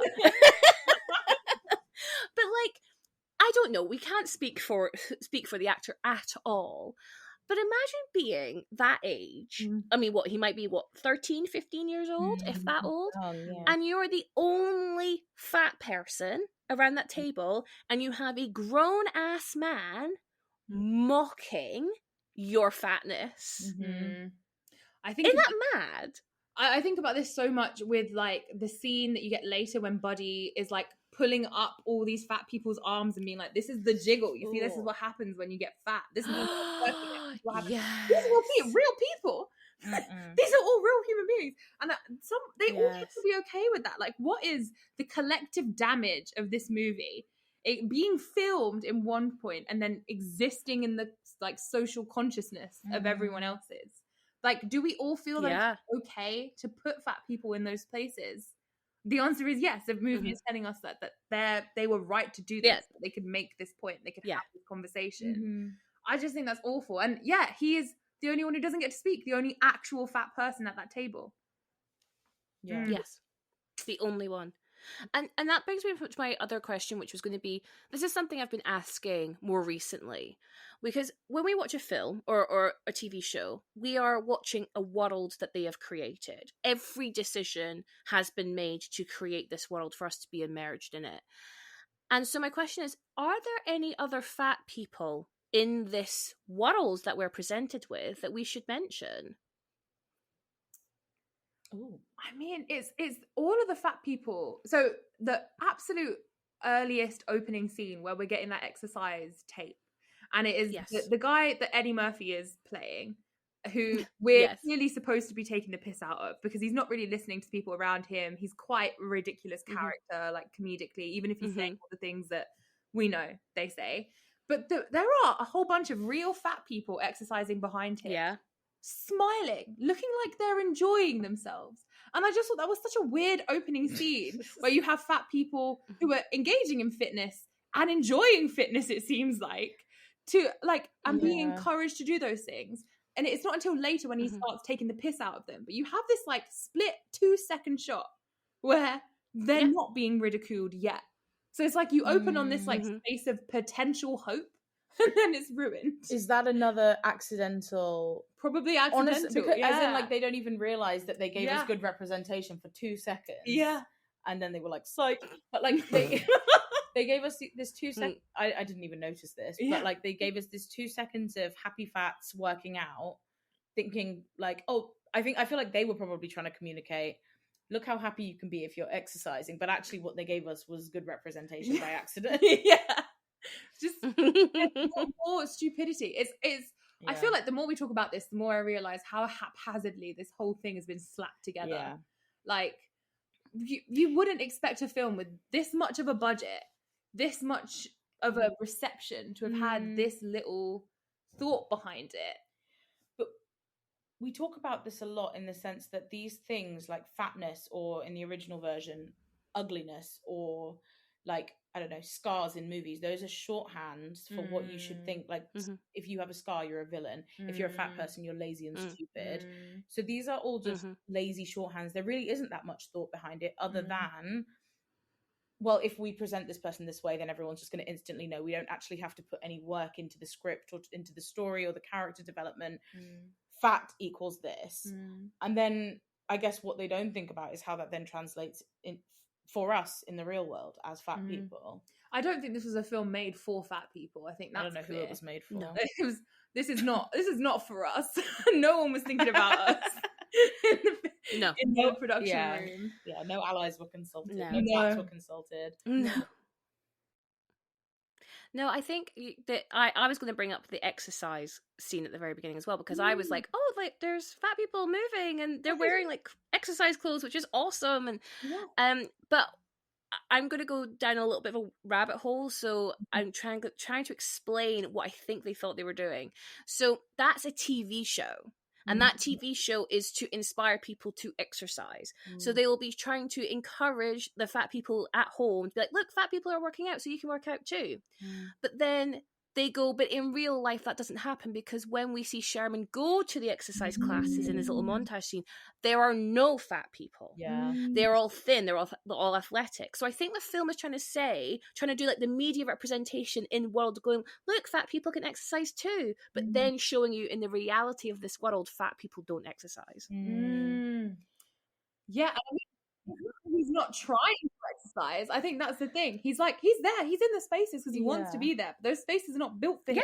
No. So again, it's just the trampoline. Yes. Of like the fitness world doesn't make it an option for him to really work out. But it's supposed to be his fault. Yeah, because when he does lose the weight and becomes Buddy Love, he's like, spandex, get me spandex, which is like workout clothes. Yes. Like he didn't have access to that before.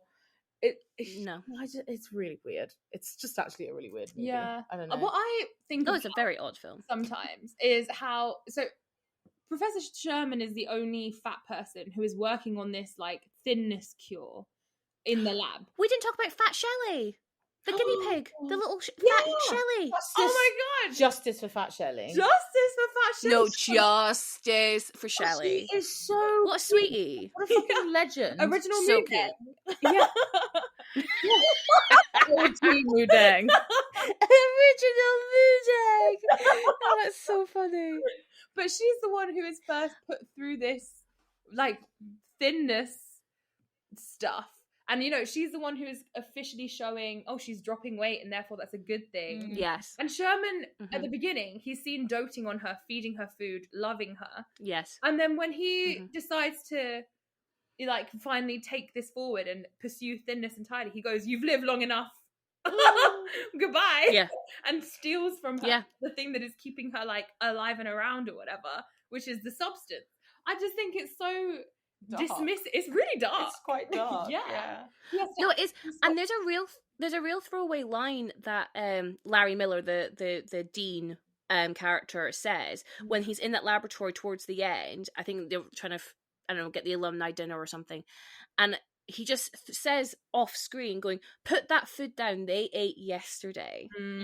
So like, and I was like, again, it's just this idea that like they just think fat people shouldn't eat, and so and pushing that down to the little fat guinea pigs or hamsters or whatever they are, like they ate yesterday, so what, they're not allowed to eat today? Like, what are you on about? I mean, and again, it imparts the responsibility onto the individual the same way that we do with like the climate. You know, like it's like, well, this is your problem that you need to fix, as if it's not like a very multi-layered capitalist scheme designed to make the pounds. Like it's not about I mean, when we talk about finding the cure for weight loss or for fatness is worth $10 million of research money towards it. You know, this is, and again, like, you know, where we are now, where the fucking formula does now exist in Ozempic or whatever you want to call it. this is a multi-billion-dollar industry, and it's all to make people smaller. Yeah. And it's go on, sorry. No, I was just gonna say, I kept thinking about how, so towards the end, Clump realizes the damage that he's having, that is being done to his body, and he goes, "I'm gonna stop," which is very the substance coded, and it's that same moment of reclamation. I deserve to exist even in this way. I deserve my life. You don't get to take that from me. We have this moment of him almost accessing the beginning of fat liberation thought process, that maybe he might be okay as he is, and he can still have love and a good time without losing weight. And then he is tricked by his thin counterpart into taking the substance once again. That snuck into his diet shakes, which he knew he was going to go back to, because that is how sneaky the thin person within narrative is. That weird myth that everyone should be constantly pursuing, even if he is saying he knows how damaging this pursuit of stuff is, that someone's going to use that against him in some way. It felt like such a, as a person who's had an eating disorder, it feels like something I battle with all the time in my head, where I'm like, I know that politically these are the things I believe in, and I know that I deserve to exist this way, and every now and then that little voice comes back. And I just, again, they did not mean to represent this at all, but it does represent something that feels really real to me about the fat experience and warring with that need to be thinner. It feels like a particular kind of violence coming from the thin within, and I feel like even I think it comes back to, again, the lengths that we will go to, which feels very prevalent in in light of the epidemic. I mean, even in this film, this substance is temporary. Ozempic is temporary. As soon as you're off it, you're probably going to gain a lot of the weight back, but it's worth it just to be thin for a short while to it just again just feels violent to me. It is violent. I mean, the phrase my life won't begin until I'm X size or X amount of weight is very prevalent here, because even in Sherman's reclamation of his own life, of taking space in his own way, in his reclamation he still goes to the diet shake. So he's like, I'm allowed to exist as Sherman, but I must still be always actively trying to lose weight. And that's what Buddy preys on, is you can't just actually be comfortable in your size. You want to lose weight, I'm going to put this special substance in here. And I think, as much as Buddy hates Sherman, I think what Buddy thinks he's doing is a necessary evil, a necessary violence, because it's well, you can never be me, and I'm Buddy and I'm the best, so therefore, Sherman, you must go. That damn testosterone. I've been telling you. Been telling you for years now. Yeah, it's a real problem. I do also think that, again, the way we all feel so weird about the ending is because the last thing he says is I will lose weight, but I will always be fat, and I need to learn how to love myself. They just chose. What do you mean, sir? 3 different endings. Pick one. What are you talking about? I mean, I couldn't believe it. So the ending is, we have the big alumni night where they're trying to get the money off the rich white guy, and there's this internal fight struggle that we see on the stage between Buddy and Sherman, trying to win over the other, and they're beating each other up, right? And I'm because that's what happens, right? When you're trying to hate yourself thin, you're literally just beating yourself up for nothing. And I'm that's a really good point, but that's not the point you're trying to make. And so you just wanted a silly little gag where we see Sherman's big lip protrude at one point, and then it's that's what you wanted. You don't want to have an internal struggle. It's so weird. But yeah, so eventually Sherman wins and everyone is happy, and then so he has his little speech, and in that speech he says, life isn't about being happy with how much you weigh, but about being happy with yourself. And I'm yes, that's a great line. I can't disagree with it. That's fully it. And then as you said, Sim, he goes, "I will lose weight, but I will always be big. I'm gonna have to accept myself for who I am." What are you talking about? Oh, Sherman. Because what does that mean? I will lose weight, but I'll always be big. Well, but then what is big then? Like, and again, it's you hear all the time when people get to like losing weight. You're hearing it with the Ozempic stuff. Like, when is enough enough? When are you thin enough? Like, when is fat too fat? Like, all these like parameters are so subjective, right?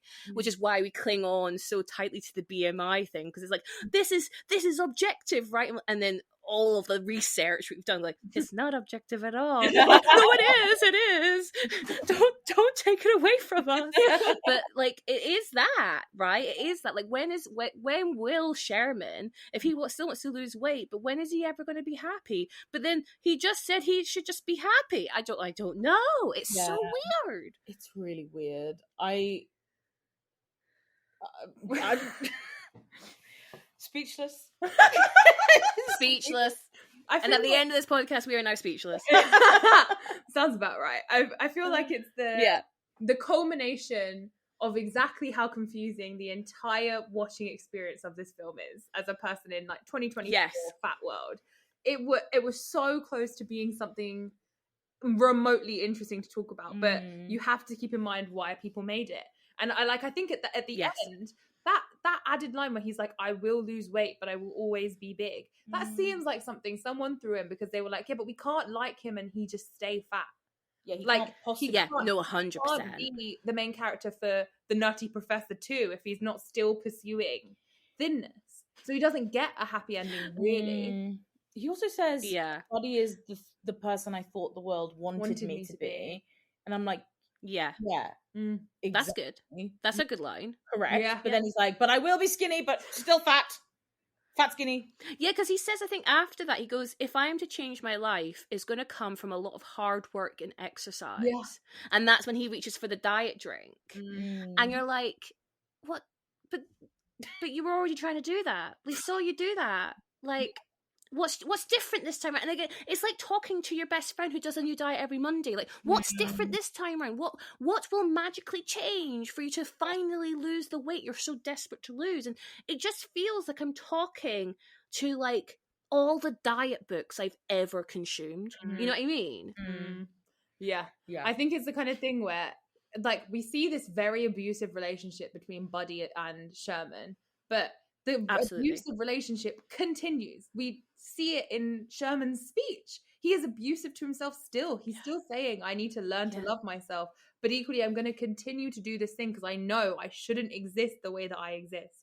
Like, it is an abusive relationship that he knows is violent because he has experienced the violence literally through punches. He's been punching his own self in the face. And he still can't walk away from that violence. And is he going to go back to, having these daydreams where he's sinking his girlfriend in the sand because he's so fat? Yeah. Oh my God, we even talk about that. Yeah. That was wild. Yeah. That when he literally turns into Fatzilla, like, or he's he starts off in the operating table and he expands so much that it blows up the hospital, which don't even get me started on how that triggered my health anxiety. God, right? It's just... I feel like the filmmakers again were like, well, like they almost followed the thought through. They were like, okay, well, actually, maybe this isn't working, and like, blah, blah, blah, blah. But it's not healthy to be fat, so that's where we have to finish. Even if all the information being given to us in this film is telling us that actually maybe, obsessing over weight loss shakes or like trying to find a magic serum or whatever, if none of that is working, they still can't possibly bring themselves to think that fat is maybe not such a problem. So they still tried to bring it around that way. And it just felt like it didn't make any sense because it didn't. Yeah. And for us to only hear, like, the only fat acceptance actual speech we get from anyone is from Sherman's dad, who is so disgusting that we can't think that people who think that way can be anything but also disgusting and have given in to animal urges. So, like, if Clump were to end that way, he would be ending the way of his dad. So that's not a happy ending for him. They can't allow him to access that level of fat acceptance. I was going to say, but even though he doesn't necessarily, it tells us, he's not going to experience any kind of like fat acceptance or anything, but then he also does find love and is accepted by this girl who's like, well, I don't like a scrawny man. Like, but it's still also body shaming, but it's not a sexy love though. Like, she's definitely giving sex eyes to body love, and she's giving sweetness eyes to him, because that's all she ever says about him. He's so sweet, he's so lovely. Well, he can't also be sexy. Yeah, well, I feel like people on screen are deprived of any kind of sexuality, unless it's hypersexual. I was going to say the Rebel Wilson of it all. Yes. Fat Amy. Oh, Fat Amy. Revolutionary for so many reasons. No, I want to just touch on the Cletus kind of fat acceptance thing, because you're absolutely right. He is the one who's like, he's very secure in himself, and like in this wrapped up, disgusting kind of character. But for me, what that read to me was, especially in the 90s, I know it fit in a couple of 90s films, where they were taking the piss out of people who thought it was okay to be fat. So you have it in Cletus, and I think, because I think the film's being like, oh my god, Cletus, get over yourself. You're not, like, almost like you're not educated enough to realize that what you're doing is bad. But then this is such a deep cut. But in the film Speed 2 Cruise Control, which is from 1997.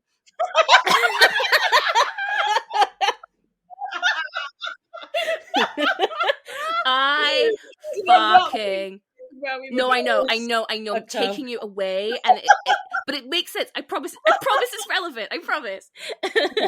No, I'm listening. First of all, I want to say I love this film. It's utter trash.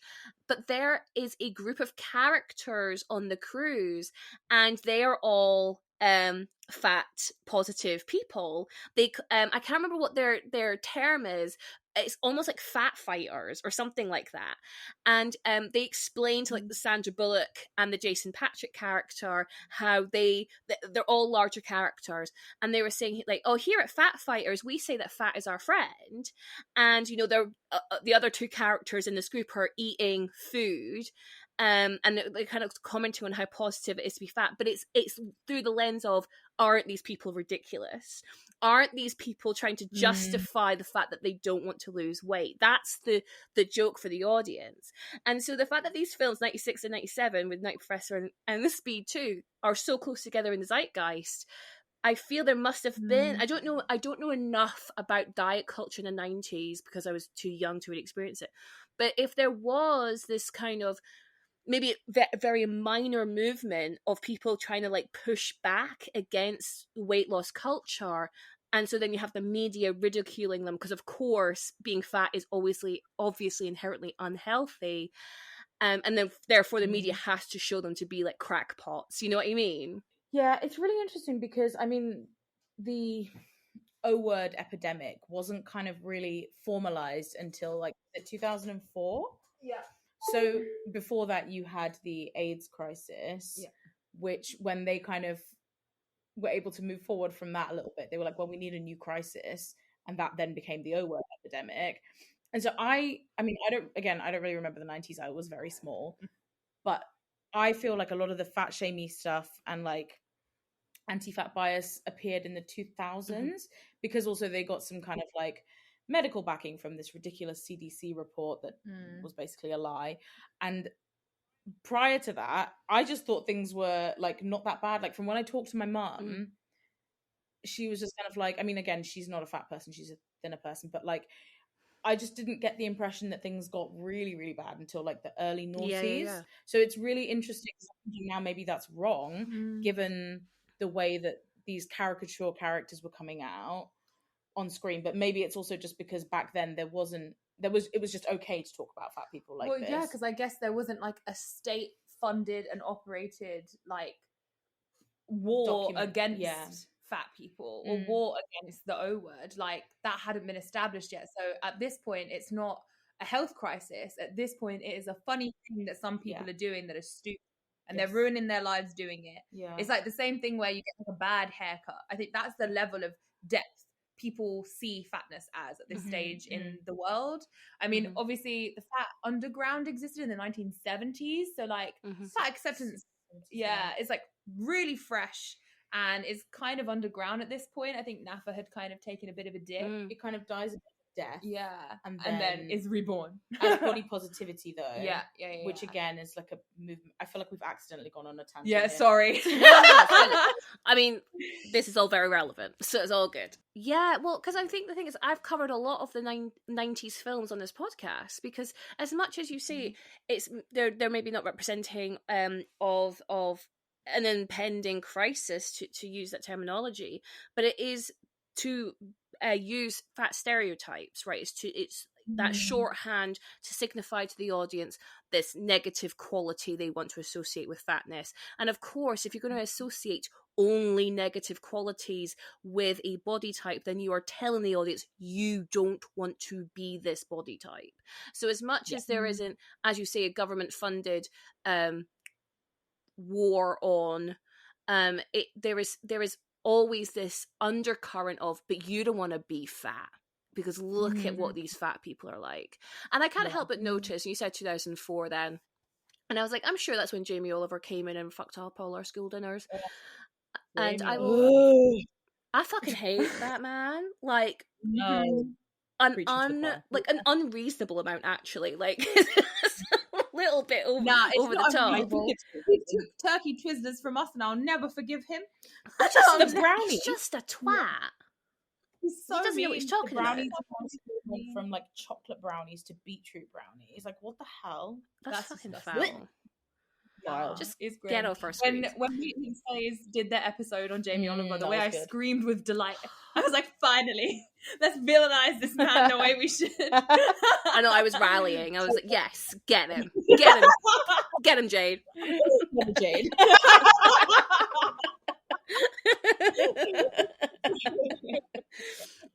Right, so, well, we have talked about the Night Professor. Is there anything else that you guys wanted to mention on the Night Professor that we haven't covered? Oh, the only thing I had left. So my job, I'm a children's book editor during the day. So all I do is think about like story structure and how story works. The pacing of this film is so weird.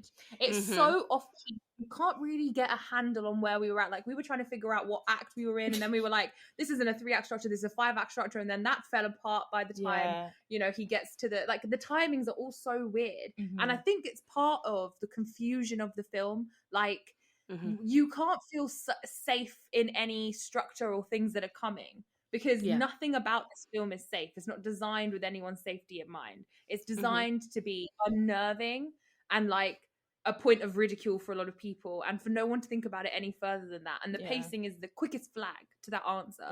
Like, no one in a storyboarding room, no one in that room went, so this is how structure works, guys. This is the amount of time we should build on. If we want the answer to be this thing, we need at least a third of the film to be about this thing. They just don't do that. They just ignore it. We got to act what we thought was act 4 because we decided it was a 5-act structure, and then there was only 10 minutes left of the film. We were like, what? What is happening? It was really confusing. And I think that's part of like, just it's very unserious. It's unserious storytelling, and like with that much funding, you could afford real storytellers. You know what I mean? Get some people in the damn right. Yeah, in 96 it's making 50. It's got a budget of 54 million. It's not a cheap film in 96. No, and I feel like in the 90s, most of the films I remember from the 90s had a pretty solid 3-act structure that I felt safe. Oh yeah. What is this off-piece piece of junk? What's happening? It was really that's so good. I think in the same way that like the substance has a very clear structure. So even if the whole thing is disorienting by nature, it's very clearly lined up for us because of all the ways that the text informs us about what's happening next, introduce new characters, gets us to that point through the story. We don't get any of that. It just wants us to be confused. Ugh. Stupid storytelling. I have concerns. And you know what? They should have fucking hired me. I'm around, guys. Fix up. Call me. Have your people call my people. Well, the details, if you want to reach out to Sim, will be in the show notes below. But there's only one thing that I'd love, just one more thing I'd love for us to explore, if you'll indulge me in the time, is what does this film look like if you gender flip it? Oh. Is that not just I Feel Pretty? No. I thought this too. Is this not just I Feel Pretty? No, it's not, because Amy Schumer doesn't lose weight. She just thinks she has. Whereas this would be she actually did. And she'd also have to be bigger, I think, for it to actually... Well, maybe not, because we're just such arseholes to women's bodies. But yeah. Yeah, this is... Because I was going to say... Yeah, even Shallow Hal is... I mean, I know it's the same gender-wise, but like... No, hang on. The female is fat. I was going to say Shallow Hal is still an imaginary fat. Yes. It's not an actual fat. Yes. So I don't know. I mean, there was a film... There was a really weird rogue TV film with the girl from like Big Bang Theory and 8 Simple Rules. What's her name? Kaylee Cuoco. Kaylee Cuoco, yeah. And she wore a fat suit, and it was like fat, it was called like Fat for a Day or something. Are you saying my girl Hailey once wore a fat suit? Yeah, sorry. Do I have to cancel Hailey? I'm not prepared. But there's like this. I think it's her. I'm fairly certain, and she like walks around right now in a fat suit, and I think it's called something like To Be Fat for a Day. And it's like her, I think maybe she has fat family. I can't remember the details, but she puts on a fat suit and walks around in it. And like, it's like what life is like when you're fat. It was like one of those weird ABC. Don't ask me why I was watching. It was on YouTube. It was free. Wait, like, I've just remembered who Hailey actually is, and she was already cancelled, so it's fine. What did she do? What did she... Yeah. Oh, she's just very white. Okay, so, perfect. No, you're absolutely right. So it's called To Be Fat Like Me. It was a Lifetime movie from 2007, and she wears a fat suit and a mask to experience the challenges faced by overweight teenagers. Woke. Insane to me. I do also think I can't stop thinking about Insatiable. I never watched that. Yes, Insatiable is the worst thing that ever happened to me, and I personally every day still have to pull myself out of the pit that show put me in. But she loses weight because she magically, her jaw gets wide shut for a summer or something. So that's what happens. Quick of just don't eat, and then you get to be thin, and then it turns her into a crazy person. She starts murdering all the people who were ever mean to her. Oh. Yeah, and they did the same thing. I don't know if you guys ever... This is mega niche. It's something my dad used to watch called Todd and the Book of Pure Evil. It's not good. It's very what my right-wing dad would love. But basically, this evil spell book gets loosed in this high school, and this fat girl uses it to make her thin. And it's like a whole episode where her fatness becomes a monster in and of itself that starts eating thin people. And is this your dad's thin propaganda? Always. The answer is always.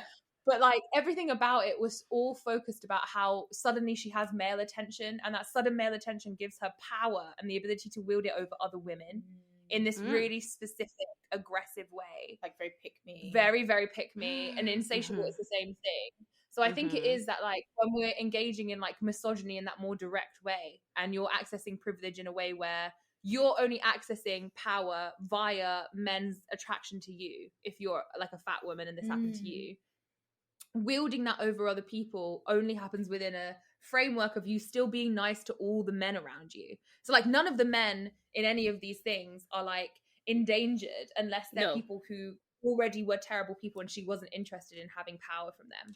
She got to maintain the power from the men that she wanted to maintain it from and remove everyone else. Yeah. I don't know. I just think it's a much more violent answer to these things. Like they're the only two things that I've ever seen that have it where a woman actively loses weight either through magical thin magical jaw stuff. I can't think of anything. Honestly. No, I mean I think like we alluded to at the beginning, probably the best we have is the substance, and I know that's not obviously through fat people at all, even though obviously that's how you're meant to read it. But anyway, apparently that's controversial to say, and I'm like, nah, it's not. But that what I've seen a lot of people criticize that film for is how violent it is, and I'm like, doy, that's the point. Exactly. This is kind of the point. It is violent. This is violent. Sometimes we feel like conspiracy theorists. We feel like we're treated like conspiracy theorists. Yeah, we are. I mean, I saw that stuff on your TikTok the other day when you were just like, guys, stop talking about diet culture. Oh my God, don't. Insane. Yeah, like, madness. stop talking about diets. You don't. It's not a big deal. Like, I'm proud of myself, so why shouldn't I? No one's saying don't talk about it, just don't talk about it to me, because I have a history of eating disorders, and I don't want to know. Like, it's harmful behavior. Maybe don't do it. That's all you were saying. But this is the thing, like, going back to what we're saying, when people are benefiting from the status quo, they will push back on people who want to challenge that status quo. So me saying a perfectly reasonable take, that's the thing, like, I have some wild takes, but I'm not wanting to cancel myself, so I don't post them, you know what I mean? But, like, I post a reasonable take, which is, like, maybe just, like, don't talk about it with strangers or, like, in the workplace. And people were fighting for their right to talk about weight loss with strangers. And I was like, babe, like, what do you mean? It's interesting though, because I think, I can't speak for you, Hannah, but I think and actually from what you said, I think probably you as well, we've all been that person. Like, when I lost weight, I would have probably been arguing the same thing. But and then you move to like fat liberation and you feel like a little enlightened, I guess, and you're like, oh, actually, because you've seen both sides of it. And then people who haven't necessarily seen both sides are just like, no. I think what's really like, it feels so very brainwashy to me. Like, every time someone responds to something and they have this gut feeling and I ask them why. I'm like, yeah, but why? And they can't answer. And they're like, yeah, but you're just poking for no reason. Like, you're being stupid. These are just truths. I'm like, who told you these are truths? Did you do any of this thinking for yourself? But then you sound like you've got your tinfoil hat on. But then it's very tinfoil hat. And like, my dad is an actual conspiracy theorist. This is I've been born in a household where my dad genuinely thinks, like, you know, the royal family are lizards. Genuinely believes. Oh wow, he's we're going there. Yeah. So, like, it's one of those things where I am so scared of being perceived as a conspiracy theorist that I have to be so careful when I approach these subjects with other people, because otherwise they will just dismiss me. Yeah, like, they will. The real conspiracy theorists are the people who are they're drinking the Kool-Aid and they're pushing it on everyone else. And they're doing that because they think it gets them closer to a truth that they have made up in their head. That's a conspiracy of its own kind. When you're talking to people about something, I think it's with my mum, especially, because my mum, but she's been doing every diet her entire life. And when I had to tell her, like, for my own, like, a boundary, I will no longer discuss weight loss or diets with you because I'm literally battling an eating disorder. That's my boundary. And I remember her saying to me, so what does that mean? You'll never try to lose weight ever again? And I was like, yeah. And she just couldn't fathom that I was going to live my life not doing what she has done her entire life. And so when I tell her, explain her why, I explain fat liberation, explain body positivity and how that's benefited me and it benefits others around me, and it could benefit the entire world if you let it. She's 66. So that's a lot for her to take on at 66. You know what I mean? Like, that's her going, for the 66 years of my life, I've been living a lie, something I didn't have to do. That's a lot. And I empathize with that to a certain degree. But what I can't stand is when people in the comments, people on social, accuse me of leading, first of all, an unhealthy lifestyle, glamorizing obesity. But I've had, like, people throwing that I'm part of a death cult. And I'm like, I'm part of the death cult. Me, not you, who are like so beholden to these beliefs and like bow down at the altar of diet culture. You're not part of the death cult. I am. Oh, okay. Because it's just projection, right? It's just projection. It's defensiveness. Is like some of the comments that I've had, same thing. Like, and it's like what we were talking about earlier. You know, that scene with Eddie Murphy eating loads of food once he's thin. Yes. Like, how many times do you see on TikTok a thin person doing a mukbang? Mukbang, yeah. There's all this stuff about Nikocado avocado. Oh. And like separate. But if a thin person was to do like if you see a thin woman eating like 6 burgers on TikTok, everyone fancies her. Yeah, it's like, oh my god, I know. Or eating like a real woman I see. Like, just sick. It's a whole thing. Yeah, it's pretty crazy. It's hard out there, man. It is. It is. Hannah, you need to come to a Fat Lib. Oh my god, I know, I really do. So, at the end of an episode of Fat Film. We love to rate our films. We like to rate them of how well we think that film represented fat and larger body types, and we like to rate them out of ourselves. So out of a 5 potential, we'll go Nikita first. So Nikita, out of 5 potential Nikitas, what would you give the Nutty Professor for fat representation? I don't know if I can give it any Nikitas for representation specifically. Mm-hmm. I think I'll give it 1 Nikita, purely just because there is the odd line. Actually, no. Okay, hang on. Can I do halves? Yes, you can have halves. Okay, 1.5 Nikitas. Okay, because it does actually show us the problems that fat people face. Right. It kind of goes over the filmmakers' heads. The points that they're making are actually very valid points about accessibility and like, you know, blackness and all of this stuff, but they just don't seem to realize it. So I guess if you can watch that film and there are things that you can take away as a fat viewer or as a viewer interested in fat liberation, but I still think that overall it is a horrible representation of fat people on screen, like just caricature and offensive and just unnecessary. Yeah. Okay, and Sim, out of 5 Sims, what are you going to give it? Okay, I'm going to change my Sims into accidental Sims because it doesn't deserve any real Sims. But accidental Sims. You can have 2 accidental Sims for specifically the ways that he moves in the world and the way everyone laughs and treats him disgustingly. If you want to see what it is in very real, honest representation of how the world treats fat people, this film is it. It is not for us. It is for thin people to learn about our experience. It is a damaging experience for us. So for other fats listening to this, 0 Sims. Absolutely none. But for the thins who want to see how uncomfortable it is and use that as a way to go, I will check that the restaurant I'm taking my friend to isn't small so that they don't have to brush up against other people. I'm going to check that the chairs we're going to sit at do not have armchairs so it's not uncomfortable for my friend. Those small things I think can be useful to people, but mostly it's terrible. And they would have to kind of be open to thinking about it that way. I also actually would like to say that part of my reasoning for the 1.5 Nikitas is because of Fat Shelley. Yeah, valid. The OG Mudang. OG Mudang, that's right. Just fat icon. She is an icon. Yeah, that is the best fat representation. She's murdered. Well, that's not great. No, don't love that. Not ideal. Don't love that. Yeah. No, I'm just going to echo everything you said. I was going to give it 2 Hannahs for the accidental fat representation or fat experience representation. I was like, I feel all this. I see that that happens to me a lot.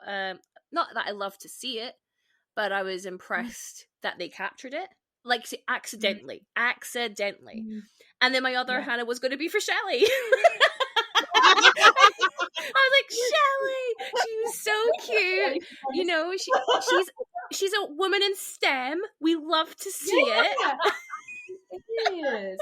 You know, I've got a lot of time for Shelley.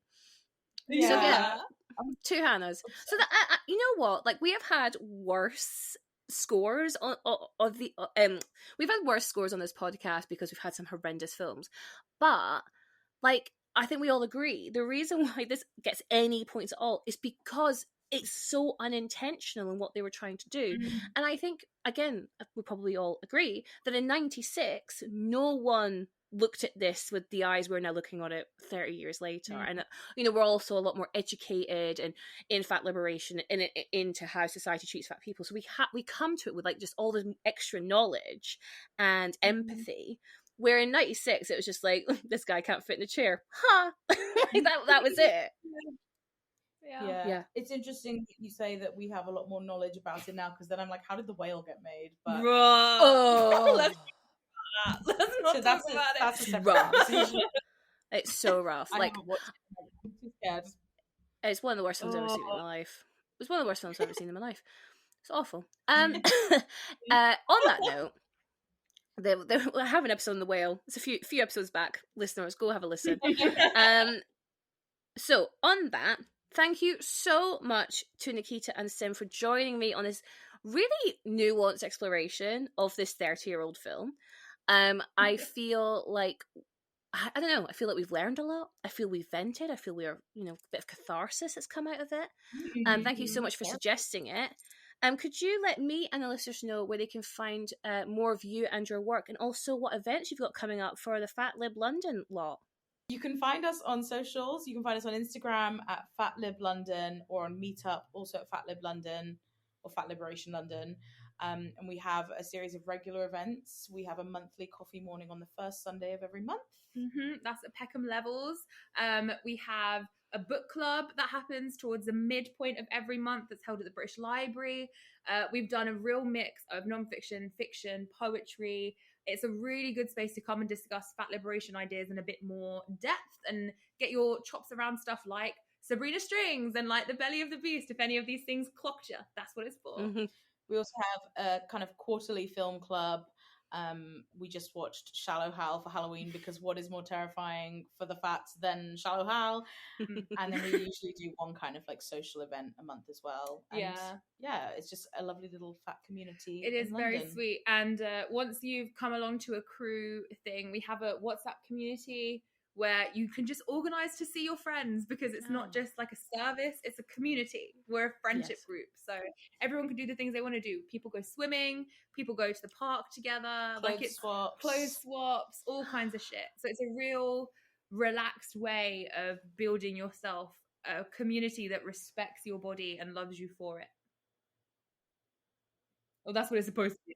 That's what we're going for. I think you're succeeding.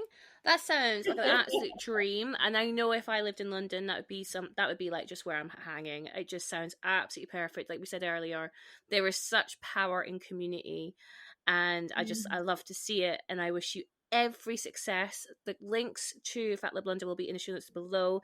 Get yourself involved, find some fat friends, because we're the best of friends, fat friends. We are. We really are. So we've been trained our whole life. Yeah.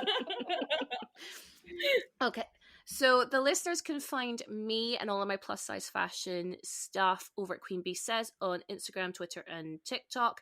And you can follow the podcast at Fats on Film on Instagram and Twitter. Thank you so much for listening, everyone, and I will catch you at the next episode. And remember to stay fat. Woo!